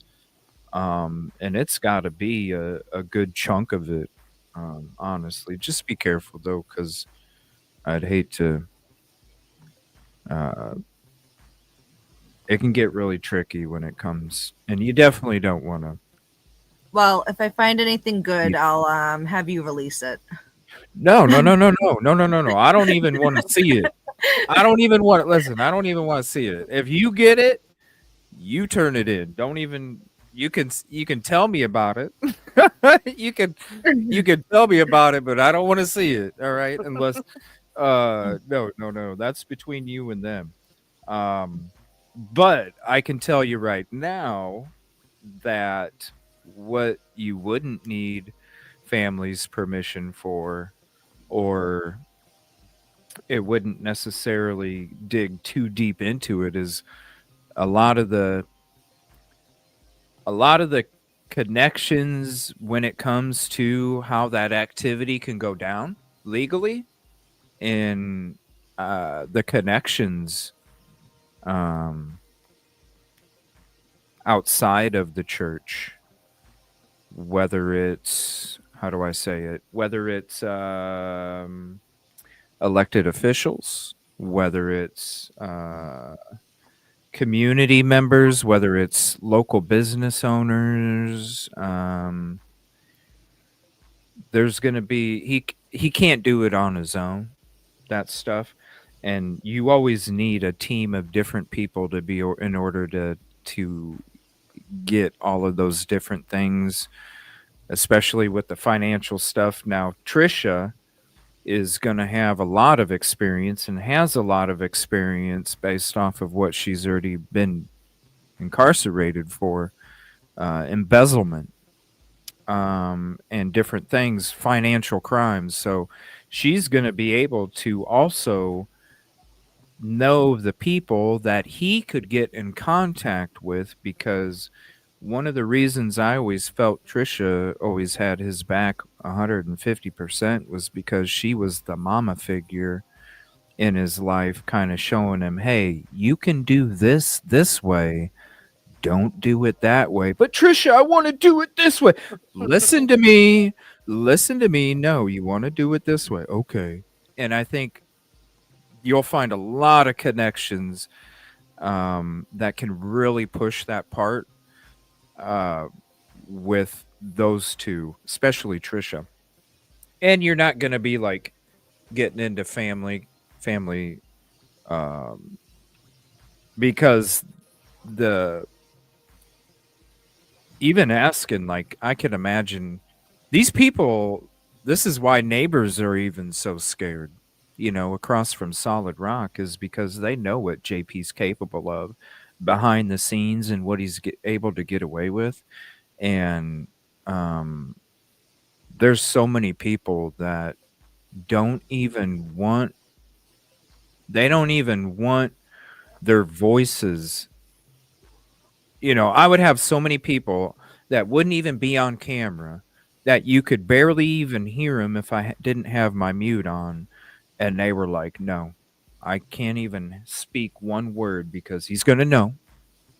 And then all of a sudden, yeah. And then all of a sudden, I'm going to get attacked and harassed, and I don't want none of that. Yeah, these people are scared as hell. Yeah. Right. But I think Trisha did a lot more than people think.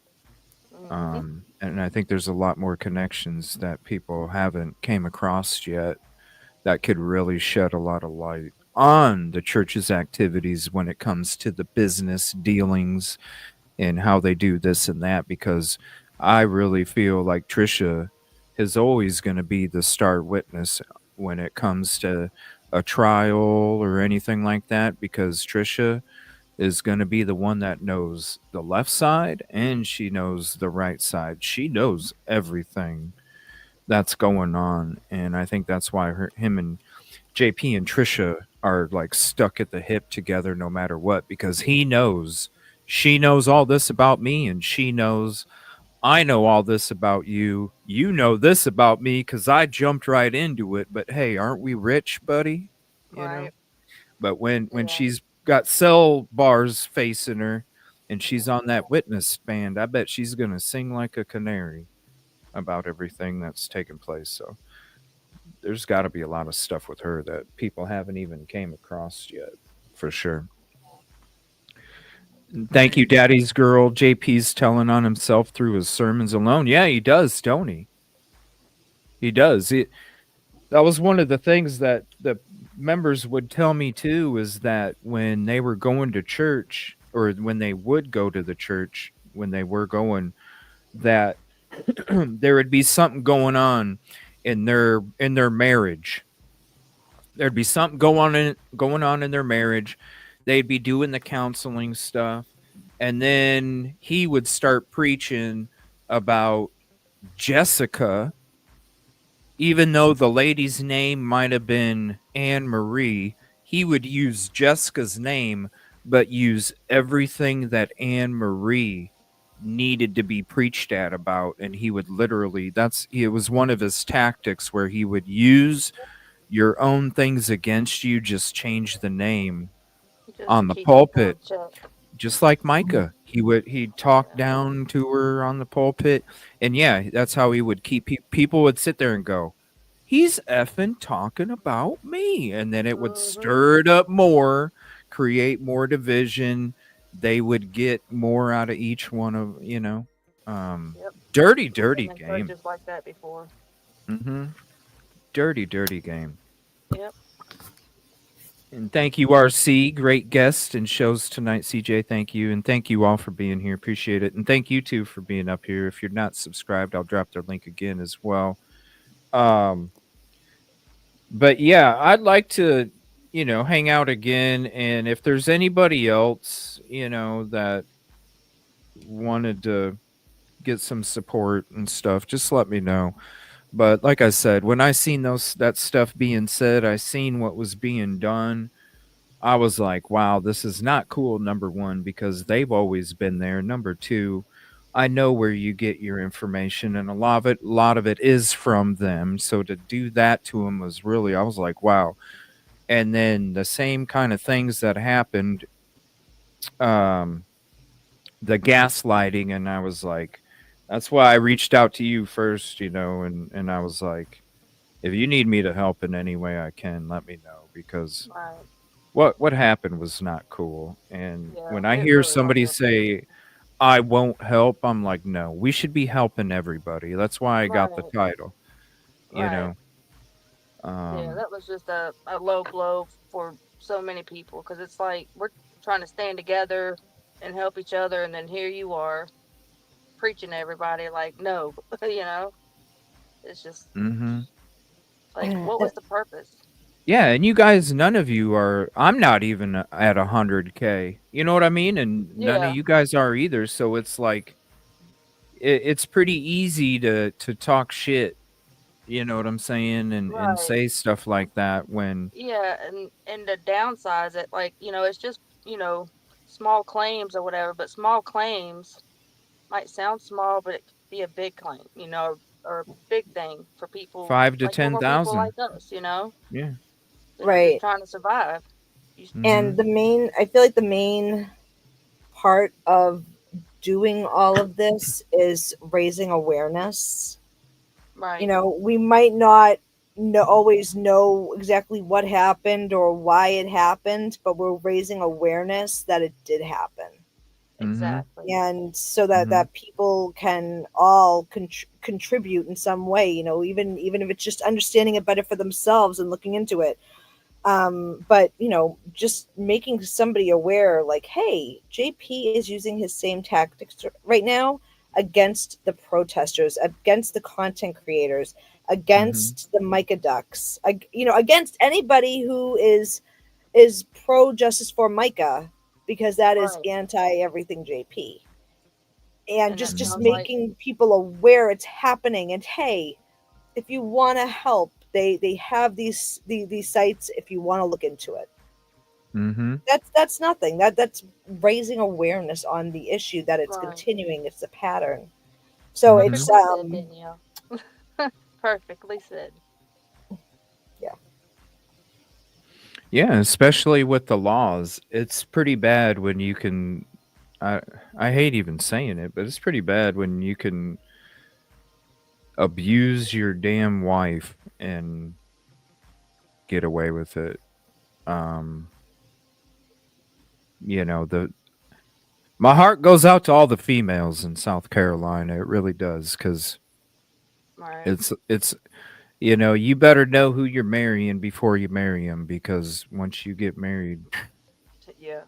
you know, um Yeah, because I never understood that. go, Like, how is it the man can take the wife's things and that's considered marital property, but then the woman can be kicked out of her house? Isn't that marital property? Like, how does that work?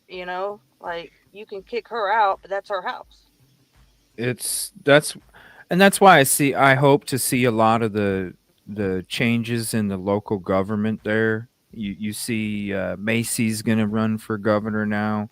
There's different things that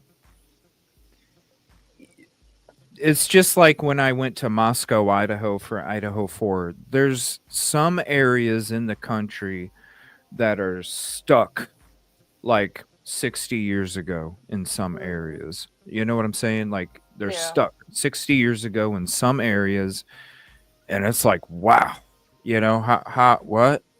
But at the same time, a lot of these areas are corrupt, and it's the good boy system, and they've been doing it for generations. They know how to keep that that well-oiled machine running, and they know Yeah. what oil to use and when to use it, and it's so hopefully you start to see there's more women that are being elected now in South Carolina. I think that's going to make a huge difference too. Yeah, we definitely need the Um, laws updated and then the laws withheld, or, yeah. by law enforcement too. Well, uh, I think Macy might actually be good for South Carolina for a lot of those things to kind of get the ball moving, because I think what it is everybody knows, Right. everybody knows how it should be, and the people that are enjoying how it used to be still to the current day, they know what they're doing is wrong, but they're able to get away with it. And all it's going to take is that little teeny snowball that gets started, and all of a sudden Hmm. that big avalanche is coming, and I think it's going to happen soon. I really do. I really do. Yep. Especially with the government of South Carolina, um, Right. And so many the eyes whole on them structure. now. That too, and Micah's case really brought a lot of attention Yeah. to that state, not only to the area, but to the state and the things that are going down. Because I look at cases every day. I I I don't come across these very often where there's a state that has laws like this and there's somebody, I wouldn't have never known about it if it wasn't for Mica. Right. And we've been talking about it ever since, because when I first came around, I started looking at him and I'm like, this is effed up. I didn't even know this still existed in the United States, this kind of stuff. Like, what the heck? Yep, it still exists all over the United States. That's And for then sure. that there wasn't even a women's shelter for domestic violence in Myrtle Beach. It's like, what? Yeah. This is Myrtle freaking Beach, man. And there's a lot of places that don't have resources and places and like things that like a number or something, like where like sometimes someone will call 911 and order a pizza, like, and people aren't trained to know that they're not calling to actually order a pizza. Mm-hmm. So yeah, we do need better training and updates. Yeah, especially when you have Micah's 911 call and she says she wants to do this to herself, and the operator just goes, okay, well, let me find out how about let's try and talk her out of it, right? Honey, can you just wait a second? Can we send somebody, please? Can we have somebody talk to you? Like, there was none of that. It was like, well, you're, instantly, well, I don't think you're over here. And I'm like, what? Somebody just told you they want to do this. Yeah. So we need better training and updates. That's for sure. I really feel like it, though. Like with this whole, the benefit and the FBI raid, that's when, because from the beginning, it seemed like such a long road, throughout the spring, throughout the summer, and then you get towards the end of the year, and then the raid, and then the benefit, and you could feel that tidal wave starting behind you, and it started to hit you a little bit in your back, and I really feel like we're going to be at that spot in the next 6 months, where all of a sudden that wave has just picked us all up and it's just pushing. I really feel like with the change in government, the awareness with Mica's case, and everybody's standing up, because all the protesters there and their family, their friends, their loved ones, the community, they've made a lot of attention happen in that Myrtle Beach. And that's one of the, even though it's a small city, it's one of the biggest cities in South Carolina. That's going to bring a lot of attention to the politics of South Carolina. And so I really feel like that mixture of new change and the awareness is going to come together like a warm and cold front. Next thing you know, you're going to have some wicked storms, baby, happening after that. Yeah, it's just a matter of time. And I have felt to the it. protesters that go every Sunday. Big shout out to them. Still there. Yeah. Yep. Yeah. Shout out to them. And I'd be there every weekend if I could. We'll be coming back soon. I just have to get it planned out for sure before we do. But I'm definitely going to be coming back here soon. So I want to say thank you both for hopping up. Appreciate you very much. I can't wait to see. And here's the links again for them. I know I dropped them a ton, but I'm going to keep dropping them. I can't wait to see what you uncover, Danielle. Oh, thank you. Danielle, she does her thing now. She can find some stuff. Yeah. And I would like to, we can always do some more stuff, but don't have to talk about a particular individual, Right. I just wanted to kind of, for those that didn't come across it, it's one of those things where I see other people that I care about and they get attacked or treated like shit or gaslit, and when I go through the same thing, I always want to just kind of help people say, like, oh, this isn't something, because they might come across that video and they don't even know, who you are, and then they believe that, and it's like, no, people, I want to show you that these people have feelings too. These people deserve respect just like anybody else. Right. And you really do just have to pay attention, you know. Oh yeah. You can really tell who's good and who's not good for you. Just look at the small things, you know, and it'll tell you a lot. But thank you all so much. I appreciate you two so much, and thank you again. And definitely, I'm gonna be there for the year, so we'll definitely see if we can get a boat out there, and we can all go out there together on the boat too. So, yes, thank you, ladies, for being on panel again. There's their links. Go sub up if you're not.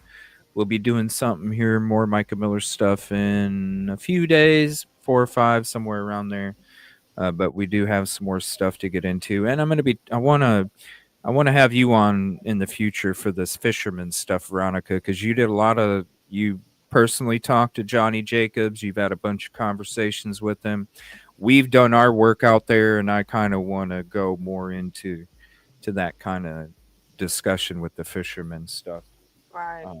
Here in the I future. think that would be amazing if all of us could get together with him, and that would be so cool. Yeah, it'd be interesting for sure. Yeah, I tell you that. Daniel could be the one to talk me away from the gators, and then you talk Trey away. yeah, there you go. We'll just hang candy in front of you. Look over here, Smarties. Yeah. Love you guys. Thank you so much. Thank you both. Love everybody. Please have a peaceful, positive evening. Give these protesters some extra love and prayers. They need it right now with the attacks that they're getting from these individuals. And really, we're just trying to help other people because that's what it's about. When you're out there doing the right thing, trying to go about it the right way, you are constantly open for attack because you don't play the same games that they do. And that's why sometimes you just have to stand up for yourself and be like, look, I did my part. I told you that the peanut butter sandwich was moldy. It's not my fault if you want to keep eating it. All right? Love you guys. Thank you. Thank you both so much. And we will see you all tomorrow night. Thank you so much. All right. Bless night. Thanks. Good night. Thank you, everybody.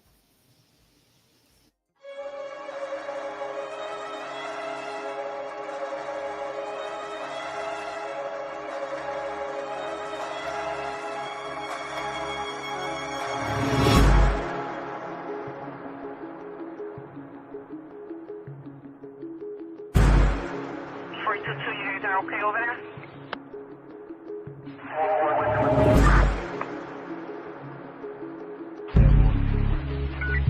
Alright, is your victim in the hospital?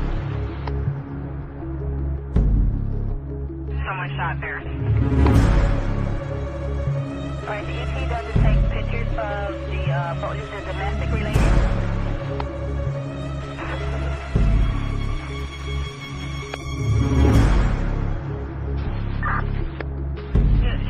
Calling back. We're going to try to give her a call again, and then she just added another phone number to the 13-year-old grandson who's possibly with the daughter. Stop out with this. 2412.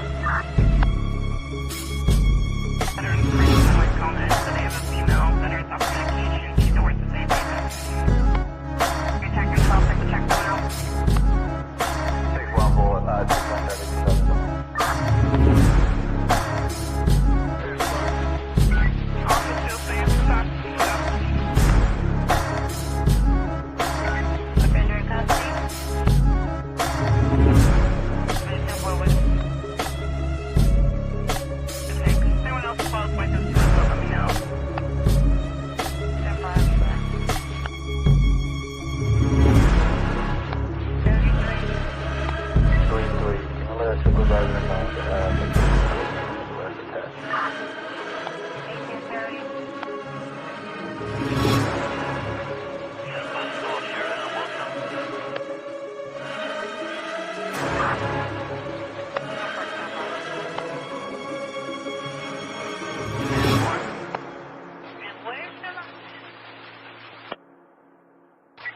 Seven, 4, 6.